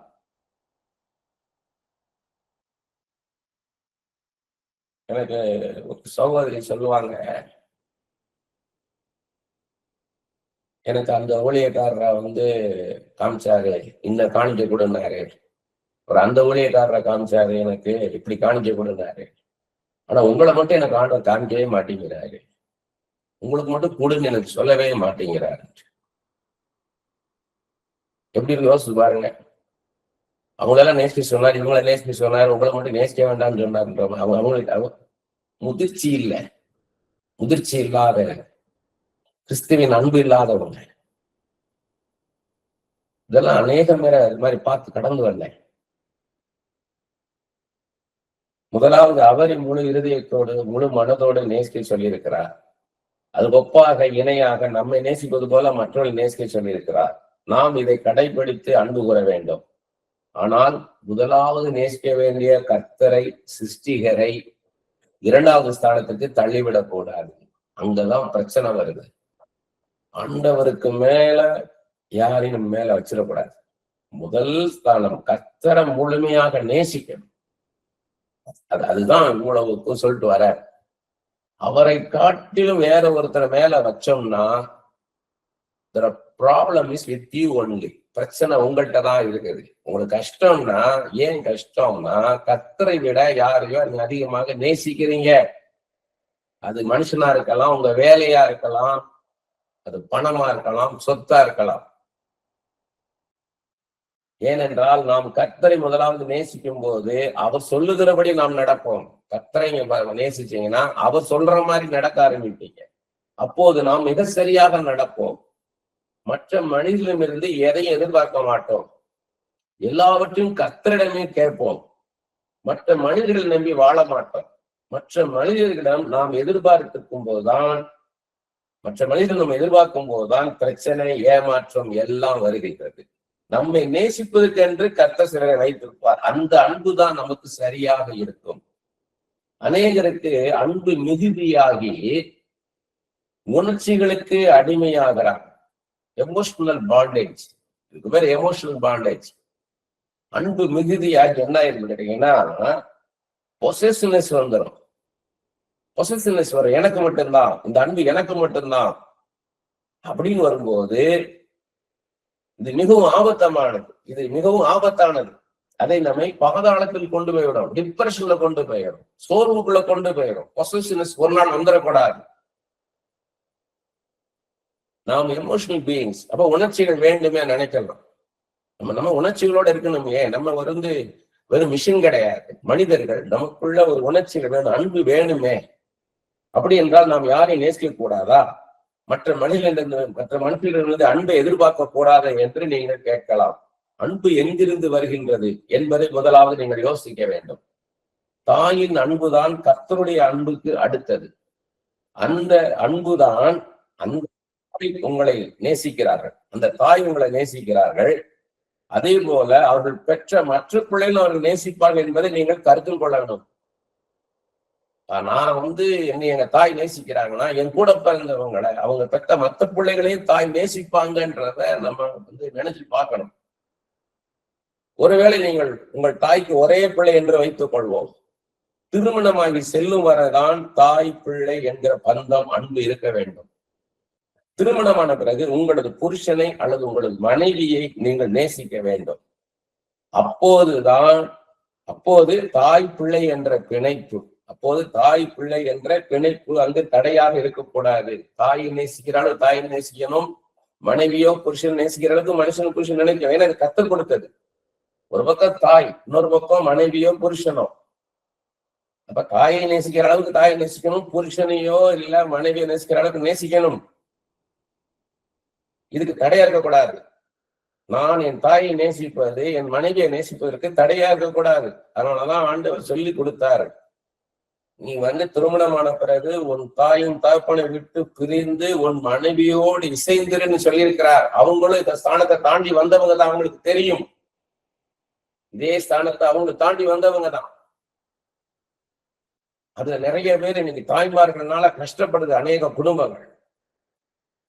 தாய் பிள்ளை ஆக்குபை பண்றது, உன் புருஷனை அப்படி நடத்து இப்படி நடத்துன்றது, அப்படி போட்டு ஆக்கிரமிக்கிறது, என்க்ரோச்மெண்ட். இதில் நமக்கு கட்டுப்பாடு வேணும், நிதானம் இருக்கணும், கண்ட்ரோல் இருக்கணும், பேலன்ஸ் இருக்கணும். கர்த்தர் நம்முடைய அன்பை யாரிடம் எப்படி வெளிப்படுத்த சொல்லுகிறாரோ அதன்படி நடக்க வேண்டும். நேசம் மரணத்தை போல் வழிதேடு, உன்னத பாட்டு 8:6 பார்க்கிறோம். நேசம் மரணத்தை போல் வழிது என்ற வேதம் சொல்லுவது எவ்வளவு உண்மையானது. இப்ப சமீபத்துல நான் இந்த ஊழியத்துக்காக நாகர்கோவில் போயிருக்கும் பொழுது அந்த பேப்பர்ல பார்த்தேன், ஆரல்வாய் மொழின்ற ஒரு ஊர்ல நடந்த சம்பவம். ஒரு வாலிப தம்பி பெற்றோர்களுடைய கண்டிதத்தினால என்ன பண்ணிட்டான், தற்கொலை பண்ணிட்டான். கல்லூரியில படிக்கக்கூடிய ஒரு வாலிப தம்பி. ஒரு வார இடைவெளியில என்ன ஆயிடுச்சு, ஒரு 4-5 நாளைக்குள்ள அந்த பையனுடைய நெருங்கிய நண்பன் அவனும் தற்கொலை பண்ணிட்டான். அவன் ஃப்ரெண்டுடைய சட்டையை போட்டுக்கிட்டு தூக்குல தொங்கிட்டான். அதை பத்தி ஆண்டவர்கிட்ட பேசின காரியம், சமீபத்தில் ஒரு வாலிப தம்பி பெற்றோரின் கண்டிதத்தினால் தற்கொலை செய்து கொண்டார். ஒரு வார இடைவெளியில் அவருடைய நெருங்கிய நண்பனும் தற்கொலை செய்து கொண்டார். இருவரும் சற்று நிதானித்து யோசித்திருக்கலாம். பெற்றோர் ஏன் கண்டிக்கிறார்கள்? நம்முடைய நல்லதுக்கு தானே. அன்பு நிமித்தமே கண்டிக்கிறார்கள் என்பதை அந்த பையன் உணராமல் போனான். அந்த பையனை நேசித்தவன் இனி அவனிடமிருந்து அந்த அன்பு கிடைக்காது என்பதை தாங்கிக் கொள்ள முடியாமல் தற்கொலை செய்து கொண்டான். அந்த அன்புதான் தன்னுடைய வாழ்க்கை, உலகம் என்று நினைத்து விட்டான். சற்று நிதானித்திருக்க வேண்டும். முதலாவது பையன் தற்கொலை செய்து கொண்டது தாய் தகப்பன் நம்ம நேசிக்கிறதுனாலதான், நம்ம நல்லா இருக்குன்றதுக்காக தான் நம்மளை கண்டிக்கிறாங்கன்றத அவன் நிதானிக்க மறந்துட்டான், உணராம போயிட்டான். அதனால உடனே அதுல இருந்து ரிலீவ் ஆயிரம் வெளியே போயிட்டான், வாழ்க்கையை விட்டு முடிச்சுட்டான், தண்ணீர் மாய்ச்சிக்கிட்டான். ஆண்டவரை குறித்த அறிவு இருந்ததுன்னா இதைத்தான் எனக்கு கர்த்தர் என்னை கொண்டு போவாரு, இந்த வனாந்தரமான வாழ்க்கை ஒரு முடிவுக்கு கொண்டு வருவாரு, எனக்கு ஒரு அற்புதம் செய்வாரு, என்னை கைவிட மாட்டார்ன்ற நிச்சயம் இருந்திருக்கும். சரி, அவன் சேர்த்து போயிட்டான், அவன் இறந்துட்டான், தற்கொலை பண்ணிக்கிட்டான். அவங்க ரொம்ப க்ளோஸ் ஃப்ரெண்ட்ஸா இருந்திருக்கிறாங்க. இந்த அன்பு கிடைக்கலன்னு அவன் என்ன பண்ணிட்டான், கண்ணை முடிச்சுட்டான். இப்ப இந்த பையன் என்ன பண்ணிருக்கணும், ரெண்டாவது பையன் ரட்சிக்கப்பட்டாங்கன்னா அது வேற காரியம். ரட்சிக்கப்பட்டாங்கன்னா பரிசுத்தாவின் அபிஷேகம் இருந்தா ஆவியா உங்களுக்குள்ள இருப்பாரு. ஆண்டவர் தான் எனக்கு முதலாவது. இப்ப என்ன நடந்தாலும் ஆண்டவர்கிட்ட கேட்டிருப்பாங்க. பெற்றோர் என்னை கண்டிக்கிறாங்களா ஆண்டவரே, இப்படி என்னை கடினமா பேசுறாங்களே, பெற்ற தாய் தகப்பன் பேசுற மாதிரியே பேசுறாங்க, என்னை எவ்வளவு கடினமா பேசுறாங்க ஆண்டவரே, மனமுடைய வைக்கிறாங்களேன்னா ஆண்டவர் நல்லதுதான் செய்யறாங்கன்னு சொல்லியிருப்பார். அது எங்க இருக்குன்னா எபிரேயர் 12 அதிகாரம் 5 முதல் 10 வசனங்கள், நீதிமொழிகள் 3 அதிகாரம் 11, 12 வசனம், வெளிப்படுத்தின விசேஷம் 3 அதிகாரம் 19 வசனம், உபாகம் 8 அதிகாரம் 1 முதல் 5 வசனம், யோபு 5 அதிகாரம் 17 வசனம். இது எல்லாத்திலையும் பார்க்கிறோம், ஒரு தகப்பன் தாய் யார் அதிகமா நேசிக்கிறாங்களோ அவங்களதான் அதிகமாக சிக்ஷிப்பாங்க, டிசிப்ளின் பண்ணுவாங்க. ஆண்டவர் நம்மளை பார்த்து பேசுறாரு. ஏன்னா அவரை போல நம்மளை மாற்றும்படியாக, பூர்ணத்துவத்தை கொடுக்கும்படியாக நம்மை அப்படி கடினமான பாதையில நடத்துறார். பொறுமையை தரார், தாழ்மையை தரார், கோபத்தை எடுத்து போடுறார், அவசரத்தை எடுத்து போடுறார், நிதானத்தை தராரு, சகிப்புத்தன்மையை தராரு, மற்ற முன்னாடி தாழ்மையா இருக்க வைக்கிறாரு. எவ்வளவு பெரிய காரியம் பண்றார், நமக்குள்ள ஒரு பூர்ணத்துவத்தை உண்டாக்குறார், நம்மை போல மாற்றுகிறார். இப்ப இந்த பையங்க, ஒரு பையன் சரி, முதல் பையன் பெற்றோருடைய அன்பை புரிந்து கொள்ளாம, பெற்றோர் அன்பின் நிமித்தம் நம்ம நன்மைக்காகத்தான் இதெல்லாம் செய்யறாங்க, கண்டிக்கிறாங்கன்றது தெரியாம அவன் தற்கொலை பண்ணிட்டான். இந்த ரெண்டாவது பையன், அவன் க்ளோஸ் ஃப்ரெண்டு, அவன் என்ன உணர்ந்திருக்கணும்,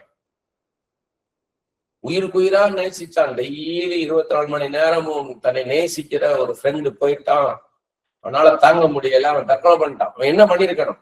அவங்க பாண்டிச்சேரி சொல்றத நான் இப்படி புரிந்து கொள்கிறேன். என்னன்னா 2 காரியம். ஒண்ணு, அவன் இப்ப சூசைட்னால இறந்துட்டான், தற்கொலைனால. அவன் வேறு விதமாக ஒரு மரணம் வந்திருக்கலாம், அவன் எடுத்திருக்கலாம். 2வது காரியம், மற்றவங்க வாழ்க்கையும் இறப்புன்றது நடந்துகிட்டா இருக்கு. இது இவனுக்கு மாத்திரம் இல்லை, இவன் ஃப்ரெண்டு வாழ்க்கையில மட்டும் இல்லை, எல்லாருடைய வாழ்க்கையிலும் ஒரு மரணம்னு வருது இல்லையா அப்படின்னு எடுத்திருக்கலாம்னு சொல்றாங்க. சரி, வேற ஆங்கிள் என்ன? ஒரு சன் எப்படி யோசிக்கணுமோ, அந்த பெற்றோர் அந்த மகனை இழந்து தவிக்கிற தவிப்பை யோசித்து பார்த்துருக்கலாம். யோசித்து பார்த்து அந்த ஃப்ரெண்டுடைய இடத்துல இருந்தது போல இவன் மகனாக அவங்களுக்கு இருந்து எல்லாத்தையும் செஞ்சிருக்கலாம். ஆமே. வேற இன்னும் இருக்கு, பேசுங்க. இதுதான் மெடிடேஷன்ன்றது. நம்ம யோசிக்கணும். நம்ம அந்த யோசிக்கும் போதுதான் நம்முடைய கண்கள் திறக்கப்படும், ஆவிக்குரிய கண்கள் திறக்கப்படும். வெளிப்பாட்டின் ஆவின்றது கர்த்தர் நம்மளை சிந்திக்க வைப்பார். நாமளாக சிந்திக்க ஆரம்பிப்போம், அடுத்து கர்த்தர் நம்மளை சிந்திக்க வைப்பார். இப்ப கௌதம் பிரதர் சொல்றத வச்சு 2 காரியம் நான் புரிந்து கொள்கிறேன். ஒண்ணு, நான் அவனோடய போயிடுறேன், அவன் இல்லாத ஒரு வாழ்க்கை எனக்கு வேண்டாம், நானும் அவனோட போயிடுறேன்னு போயிருக்கலாம். இன்னொன்னு, இனி இந்த வாழ்க்கை எனக்கு வேண்டாம், அவன் இல்லாத ஒரு வாழ்க்கை எனக்கு இந்த பூமியில வேண்டாம்னு போயிருக்கலாம். 2 காரியம். இது எமோஷனல் அட்டாச்மெண்ட்னால வருது. எமோஷனல், இந்த எமோஷன்ஸ் மாறும், உணர்ச்சிகள்ன்றது மாறிக்கிட்டே இருக்கும். நம்ம காலையில சந்தோஷமா இருக்கும், ஒரு 2 மணி நேரத்துல பாத்தீங்கன்னா நமக்கு சோகமாயிடும். நியூஸ் பேப்பரை படிச்சீங்கன்னா போதும், உங்களுக்கு ஒரு 5 நிமிஷம் தான் நியூஸ் பேப்பரை படிச்சீங்கன்னா 5 நிமிஷத்துல சோறு வந்துடும். நெகட்டிவான காரியங்களா இருக்கும். நமக்கு நல்லது நடக்காதா, நம்ம தேசத்துக்கு நல்லது நடக்காதா அப்படின்ற ஒரு, நல்லது நடக்கலையே, ஒரு நிரந்தரமான ஒரு ஆசீர்வாதம் நம்ம தேசத்துக்கு வராதா? கர்த்தரை அறியாத ஜனங்களுடைய பக்தியை பார்க்கும்போது நம்மளுக்கு கஷ்டம் வருது. அரசாங்கம் அதுக்காக செலவு பண்ணுது, பப்ளிக் மணி, பொது மக்களுடைய பணத்தை எடுத்து விக்கிரக ஆராதனைக்கு அவ்வளவு செலவு செய்யறத படிக்கும் போது உங்களால சமாதானமா இருக்க முடியாது. கஷ்டமா இருக்குது. இது லௌகிக துக்கம் கிடையாது, இது மாம்சத்துல வர துக்கம் கிடையாது, ஆவியில வர துக்கம். என்னைக்கு உண்மையான தெய்வத்தை அறிந்து கொள்வாங்க இவங்க? அதுக்கு நம்ம பேசாம கிறிஸ்துவை தெய்வமாக ஆராதிக்கிற இடத்துக்கு போயிருவோமா? தொழுது கொள்ளுகிற தேசத்துக்கு நம்ம போயிட்டோம்னா சரியாயிருமா?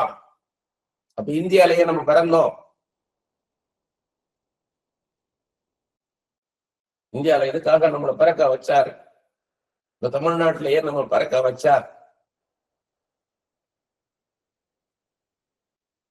அந்நிய தேசத்துக்கு போகும்போது, வெளிநாட்டுக்கு நீங்க போகும்போதுதான் கஷ்டமா இருக்கும். அந்நிய தெய்வங்களை தொழுது கொள்வதற்கு அவங்க பாராட்டுற பக்தி, தெய்வம் இல்லாத ஒண்ணு அவங்க தெய்வமா ஆராதிக்கும் போது அதுக்காக அவங்க அதிகமாக செலவு செய்யறதெல்லாம் பார்க்கும் போது இந்த ஜனம் எல்லாம் எப்பொழுது கர்த்தரை அறிந்து கொள்ளும், உண்மையான தெய்வத்தை அறிந்து கொள்வாங்க.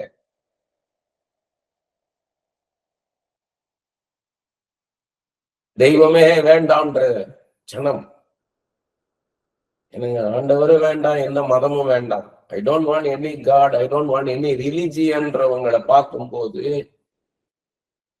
எந்த வெளிநாட்டுல இருந்து நமக்கு சுவிசேஷம் சொல்ல வந்தாங்களோ மிஷினரிகள், அந்த தேசம் பாழா கிடக்குது.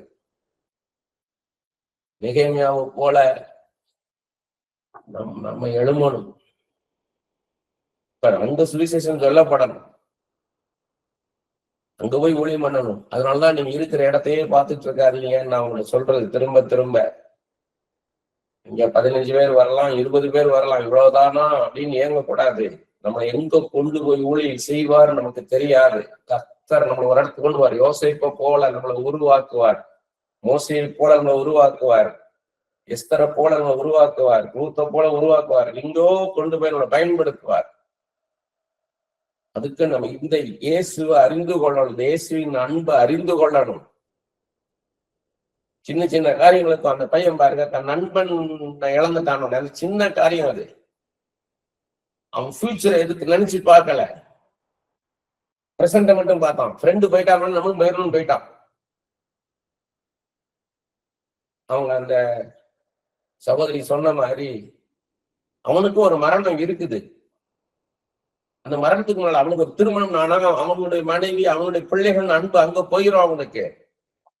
இன்னைக்கு அவனுக்கு வாலிப வயசு, வாலிப பருவம், ஒன்னா இருக்கிறானுங்க. நான் தான் நீ, நீ தான் நீ. அவன் போட்ட சட்டையை அவன் போட்டுக்கிட்டு செத்து போயிருக்கிறான். அப்படி ரொம்ப அன்பு நேசிக்கிறான். ஆனா கொஞ்சம் நிதானிச்சிருந்தானா, கொஞ்சம் கண்ட்ரோல் பண்ணியிருந்தானா, அவனுடைய உணர்ச்சிகளை கொஞ்ச காலம் ஆன பிறகு தெளிவு உண்டாகிருக்கும். இவன் இருந்திருந்தானா இப்படி இருந்திருப்பான். அவன் காலேஜ் முடிச்சோடனே வேலைக்கு போயிருப்பான், வேற ஒரு இடத்துக்கு போயிருப்பான், இவன் வேற ஒரு இடத்துக்கு போயிருப்பான், திருமணம் ஆகியிருக்கும், அவனுடைய குடும்பம் இவனுடைய குடும்பம் ஆகியிருப்பாங்க.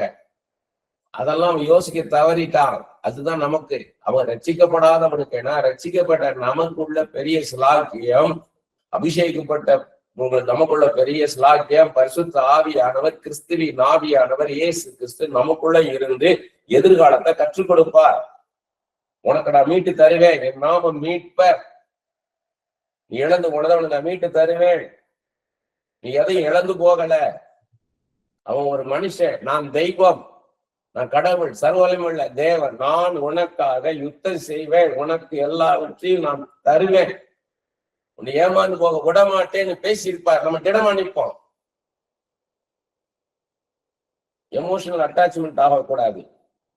குடும்பம் ஒரு ஊரில் இருக்கும், கணவனோ மனைவியோ வேலை நிமித்தம் இன்னொரு ஊருக்கு செல்ல வேண்டிய சூழ்நிலை இருக்கும். இவர்கள் உணர்ச்சிகளின் நிமித்தம் நான் எப்படி என் பிள்ளைகளை விட்டு விட்டு போவேன் என்று போராடுவார்கள். இவர்கள் முதலாவது அறிந்து கொள்ள வேண்டியது, யோசிக்க வேண்டியது, இது கர்த்தர் அறியாத காரியமா? கர்த்தர் என்ன சொல்கிறார் என்று கேட்க வேண்டும். கர்த்தர் எதிர்காலத்தை அறிந்தவர், சரியான வழியில் நடத்துவார். ரூத் தன்னுடைய எதிர்காலத்தை பற்றி நிச்சயமாக யோசித்திருப்பார். பிறந்த மண்ணில் எஞ்சியிருக்கிற நாட்கள் இருந்து விடலாமா அல்லது மாமியார் நகோமியுடன் போகலாமா என்று யோசித்திருப்பார். நகோமிக்கு பிள்ளைகள் இல்லை. சரி, நாம் மகனாக இருந்து நகோமியை பார்த்து கொள்ளலாம் என்றுதான் நகோமியுடன் சென்றிருப்பார். அதற்கு சாட்சி ரூத் தன்னுடைய மாமியாருக்கு செய்த காரியங்கள். வேலை பார்த்து உணவை கொண்டு வந்து மாமியாருக்கு கொடுத்து மாமியாரா பராமரிக்கிறார். இது ரூத்தின் அன்பையே காமிக்கிறது. ரூத் எந்த அளவுக்கு நகோமியை உண்மையா நேசித்திருக்காங்கன்றத இது காமிக்குது. நகோமியும் ரூத்தை நேசிக்கிறார். நகோமி ஒரு தாய் தன் பிள்ளையை பார்ப்பது போல இவளுக்கு ஒரு வாழ்க்கை துணையை தேடி தரணும், இவள் வாழணும். நம்ம வாழ்ந்து முடிச்சிட்டோம், ஆனா இவ வாழ வேண்டிய வயசுல இருக்கிறான்னு சொல்லி அவளுக்கு ஒரு துணையை ஏற்படுத்தி கொடுக்கணும்னு நினைக்கிறாங்க. அன்பு, இதுதான் உண்மையான அன்பு. நம்ம அப்படி யோசிக்கணும்.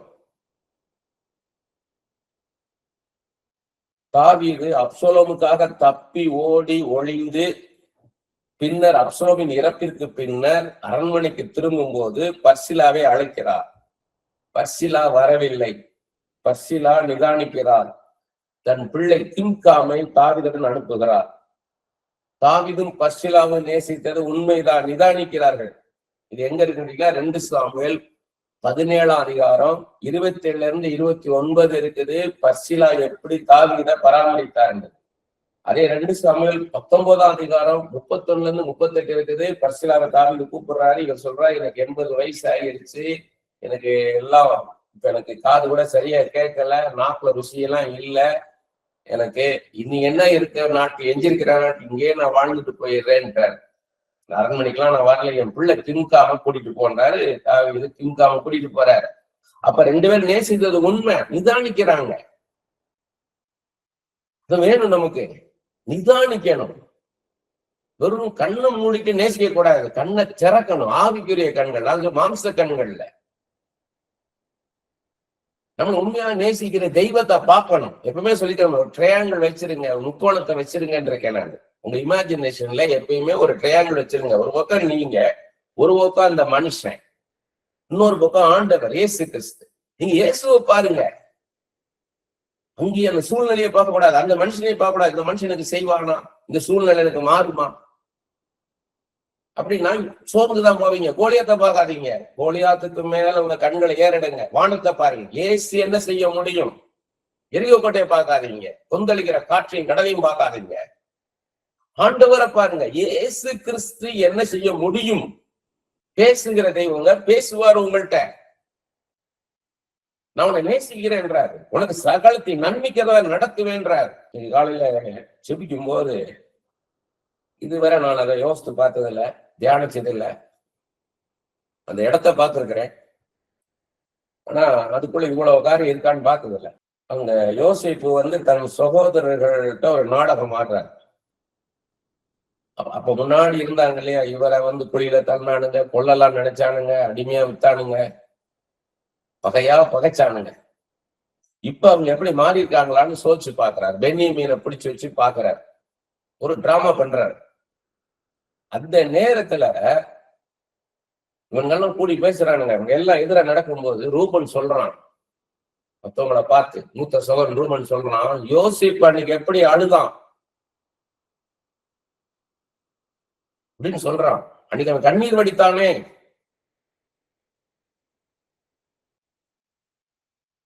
அப்ப ஆண்டவர் எவ்வளவு நினைவு கூர்றாரு பாருங்க. அதான் சொல்றாரு, உன் கண்ணீரை என் துருத்தில வச்சிருக்கிறேன். எந்த கஷ்டத்தினால எதனால நீ கண்ணீர் வடித்தாய் என்பதை நான் அறிவேன். அந்த கண்ணீர் ஏன் வந்தது, எதனால் வந்தது, அந்த கண்ணீருக்கு நான் பதில் செய்வேன். இந்த துருத்தில வச்சிருக்கிறேன் என்ன அர்த்தம்? நான் எதனால நீ கண்ணீர் வடிச்சியோ, யார் உன்னை கண்ணீர் வடிக்க வைத்தார்களோ அதை போய் நான் நீதி செய்வேன். அங்க போய் நான் பார்ப்பேன்ற, அவனை போய் நான் பார்ப்பேன்ற. அப்படிப்பட்ட தெய்வத்தை விட்டுட்டு மனுஷன் போய் நின்னோம்னா எப்படி இருக்கும்? ஆண்டவர்கிட்ட யோசிப்புடைய கண்ணீரை கண்டிருக்கிறார் ஆண்டவர். பைபிள்ல ஆகாரின் கண்ணீரை கண்ட தேவன், அன்னாளின் கண்ணீரை கண்ட தேவன், எசேக்கியா ராஜாவின் கண்ணீரை கண்ட தேவன் வெளிப்படையாக இருக்கிறது. ஆனா நாயினர் விதவை எவ்வளவு கண்ணீர் வடித்திருப்பாள் தன் மகனுடைய மரணத்து நிமித்தம். எவரு எவ்வளவு கண்ணீர் வடித்திருப்பார். லாசருவின் மரணத்து நிமித்தம் மார்த்தாளும் மரியாளும் எவ்வளவு கண்ணீர் வடித்திருப்பாங்க. அந்த கண்ணீரை பார்த்தான் கர்த்தர் கண்ணீர் விடுகிறார். இயேசு கிறிஸ்து கண்ணீர் விடுகிறார். மார்த்தாள் மரியாள் அழுகிறத பார்த்து சுற்றி இருக்கிற ஜனங்கள் கண்ணீர் வடிக்கிறத பார்த்துட்டு, ஒரு மனுஷன் மரித்தால் ஒரு மனுஷனுடைய பிரிவு தன் பிள்ளைகளை எவ்வளவு பாதிக்குது நினைச்சு அவர் கண்ணீர் விடுகிறார். பரிதவிக்கிற தேவன். அதை நம்ம மறந்துடுறோம். கர்த்தரை குறித்து சரியான ஒரு அறிவு நமக்கு வேணும். வணங்குகிற தெய்வம் நம்ம எப்படிப்பட்ட அன்பு, நம்ம மேல எவ்வளவு அன்பு வச்சிருக்கிறார். தாவீதும் யோனத்தானும் ஒருவர் அதிகமாக நேசிக்கிறார். ஆனால் சூழ்நிலை நிமித்தம் பிரிய வேண்டியிருந்தது. இதுதான் வாழ்க்கை, இதுதான் கர்த்தருடைய நடத்துதல்னு சொல்லி அவங்க பிரிஞ்சு போறாங்க அவங்கவுங்க பாதையில. இதெல்லாம் நமக்கு முன் உதாரணம். இதெல்லாம் ப்ராஃபஸி, நமக்கு தீர்க்க தரிசனம். அவங்க ஒருத்தருக்கு ஒருத்தர் உயிருக்கு உயிரா நேசிச்சாங்கன்றது. தன் உயிரை போல நேசித்தான் யோனத்தான் தாவீதை என்றது.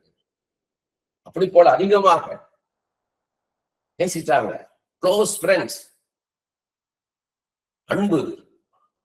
ஆனா அந்த அன்பு ஆண்டு சொல்றாரு, அவனுடைய ரூட் வேற, உன்னோட ரூட் வேற, உன் வழி வேற, வழி வேறன்னு போது பிரிஞ்சு போறாங்க. இப்படித்தான் வாழ்க்கை இருக்கும். ரொம்ப எமோஷனலா யாரோடைய அட்டாச் ஆகக்கூடாது. உங்களை அதிகமா நேசிக்கிறாங்க, அஃபெக்ஷனா இருக்காங்கன்னு உடனே அவங்கள்ட்ட பச மாதிரி ஒட்டிடக்கூடாது. அதுதான் சொல்றாரு, என்னை அன்பு ஊரு. முதலாவது அந்த அன்பு இல்லாத போது எப்படி ஆய்வாங்க தெரியுமா? மிகவும் கஷ்டமான சூழ்நிலை உண்டாயிரும். நீங்க ஒருத்தவங்களை நேசிக்கிறீங்க, அவங்க உங்களை நேசிக்கிறாங்க. ஆனா அவங்க அன்பு மாறுதுன்னு வைங்க, உங்களை காட்டில அதிகமாக இன்னொருத்தரை நேசிக்கிறாங்கன்னா என்ன ஆவீங்க? நீங்க கொலாப்ஸ் ஆயிடுவீங்க. ஸ்திரமா இருக்க பழகிக்கிடணும். கர்த்தரை மாத்திரம் நேசிச்சு அதுல நினைச்சு நீங்க பழகணும். இயேசு கிறிஸ்து 10 தொழிலாளிகளுக்கு சுகம் கொடுத்தார். ஆனா ஒருவன் மாத்திரம் தான் நன்றி சொல்ல வந்தான். அவன்கிட்ட தான் அன்பு இருந்துச்சு. இதையே நமக்கு சொல்றாரு. அப்படி போலதான் இருப்பாங்க ஜனங்க. நன்றி இல்லாதவங்களாக இருப்பாங்க, அன்பு இல்லாதவங்களா இருப்பாங்க. நீ உதவி செஞ்சன்றதுக்கு அவனை நேசிப்பாங்க நினைக்காத. இதுதான் உலகம். இப்படித்தான் ஜனங்கள் இருப்பார்கள். அன்பு வராத இடத்துல இருந்தே நாம் அன்பை எதிர்பார்க்க கூடாது. உண்மையான அன்பு நமக்கு இருக்குது, மெய்யான அன்பு, மாறாத அன்பு. அதனாலதான் ஃபாதர் பாத்தீங்கன்னா, என் தேவனே என் இயேசுவே, என் தேவனே என் இயேசுவே உம்மையே நேசிக்கிறேன். உலகம் எல்லாம் மாயையா, உம்மன்புதான் மாறாதையா.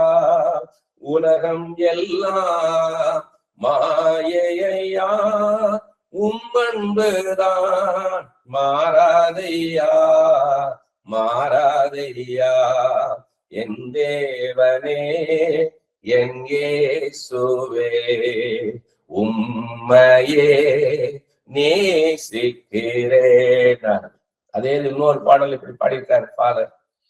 ராஜா உம் பிரசன்னம் போதுமையா, எப்போதும் எனக்கு போதுமையா. ராஜா உம் பிரசன்னம் போதுமையா, எப்போதும் எனக்கு போதுமையா.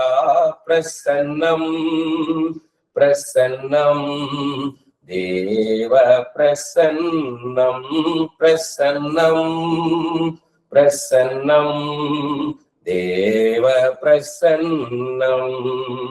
உலகம் எல்லாம் மாயையா, உலகம் எல்லாம் மாயையா, அன்பு ஒன்றே போதுமையா, அன்பு ஒன்றே போதுமையா. பிரசன்னம் பிரசன்னம் தேவ பிரசன்னம் பிரசன்னம் பிரசன்னம் தேவ பிரசன்னம். ராஜாவும் பிரசன்னம் போதுமையா, எப்போதும் எனக்கு போதுமையா. ஆண்டவருடைய அன்புதான் நிலையானது. மனுஷனுடைய அன்பெல்லாம் இருப்பது போல தோன்றும், மாயம், இல்லூஷன். அது மாறி போகும். இன்னைக்கு நீங்க நினைப்பீங்க, என்னை அதிகமாக நேசிக்கிறார், என் தாயின் அதிகமாக நேசிக்கிறாங்க, என் பிள்ளை அதிகமாக நேசிக்கிறான்னு நினைக்கலாம். அந்த அன்பு மாறி போகும். அந்த அன்பு மாறணும். அது மாறி போகும், அது மாறும். அது மாறி போகிற அன்பு. ஆண்டவரே சொல்லி இருக்கிறார். அது பிரிஞ்சு போகும். அந்த அன்பு பிரிஞ்சு போகும்போது ஏமாந்து போகாத, என்னிட்ட நிலைச்சிரு, அன்பை மாத்திரம் பாரு. என்னிடத்திலே நான் சொல்றாரு பாருங்க. இப்ப அந்த வசனத்தை படிச்சீங்கன்னா புரியும் உங்களுக்கு. ரோமர் 8:28, அன்றையும் அவருடைய தீர்மானத்தின்படி அழைக்கப்பட்டவர்களாய் தேவனிடத்தில் அன்பு கூறுவர்களுக்கு சகலமும் நன்மைக்கு ஏதுவாக நடக்கிறது என்று அறிந்திருக்கிறோம். எனக்கு எல்லாம் எது நடந்தாலும், அது எனக்கு எதிராக இருந்தாலும், எனக்கு சாதகமாக இருந்தாலும், எப்படி இருந்தாலும், நன்மையோ தீமையோ எதுவாக இருந்தாலும், என் அன்பு அவர் எனக்கு சரியானது செய்து கொண்டிருக்கிறார். எனக்கு நன்மைக்கு ஏதுவாக நடந்து கொண்டிருக்கின்ற அந்த நிச்சயம் நமக்கு வந்துடும்.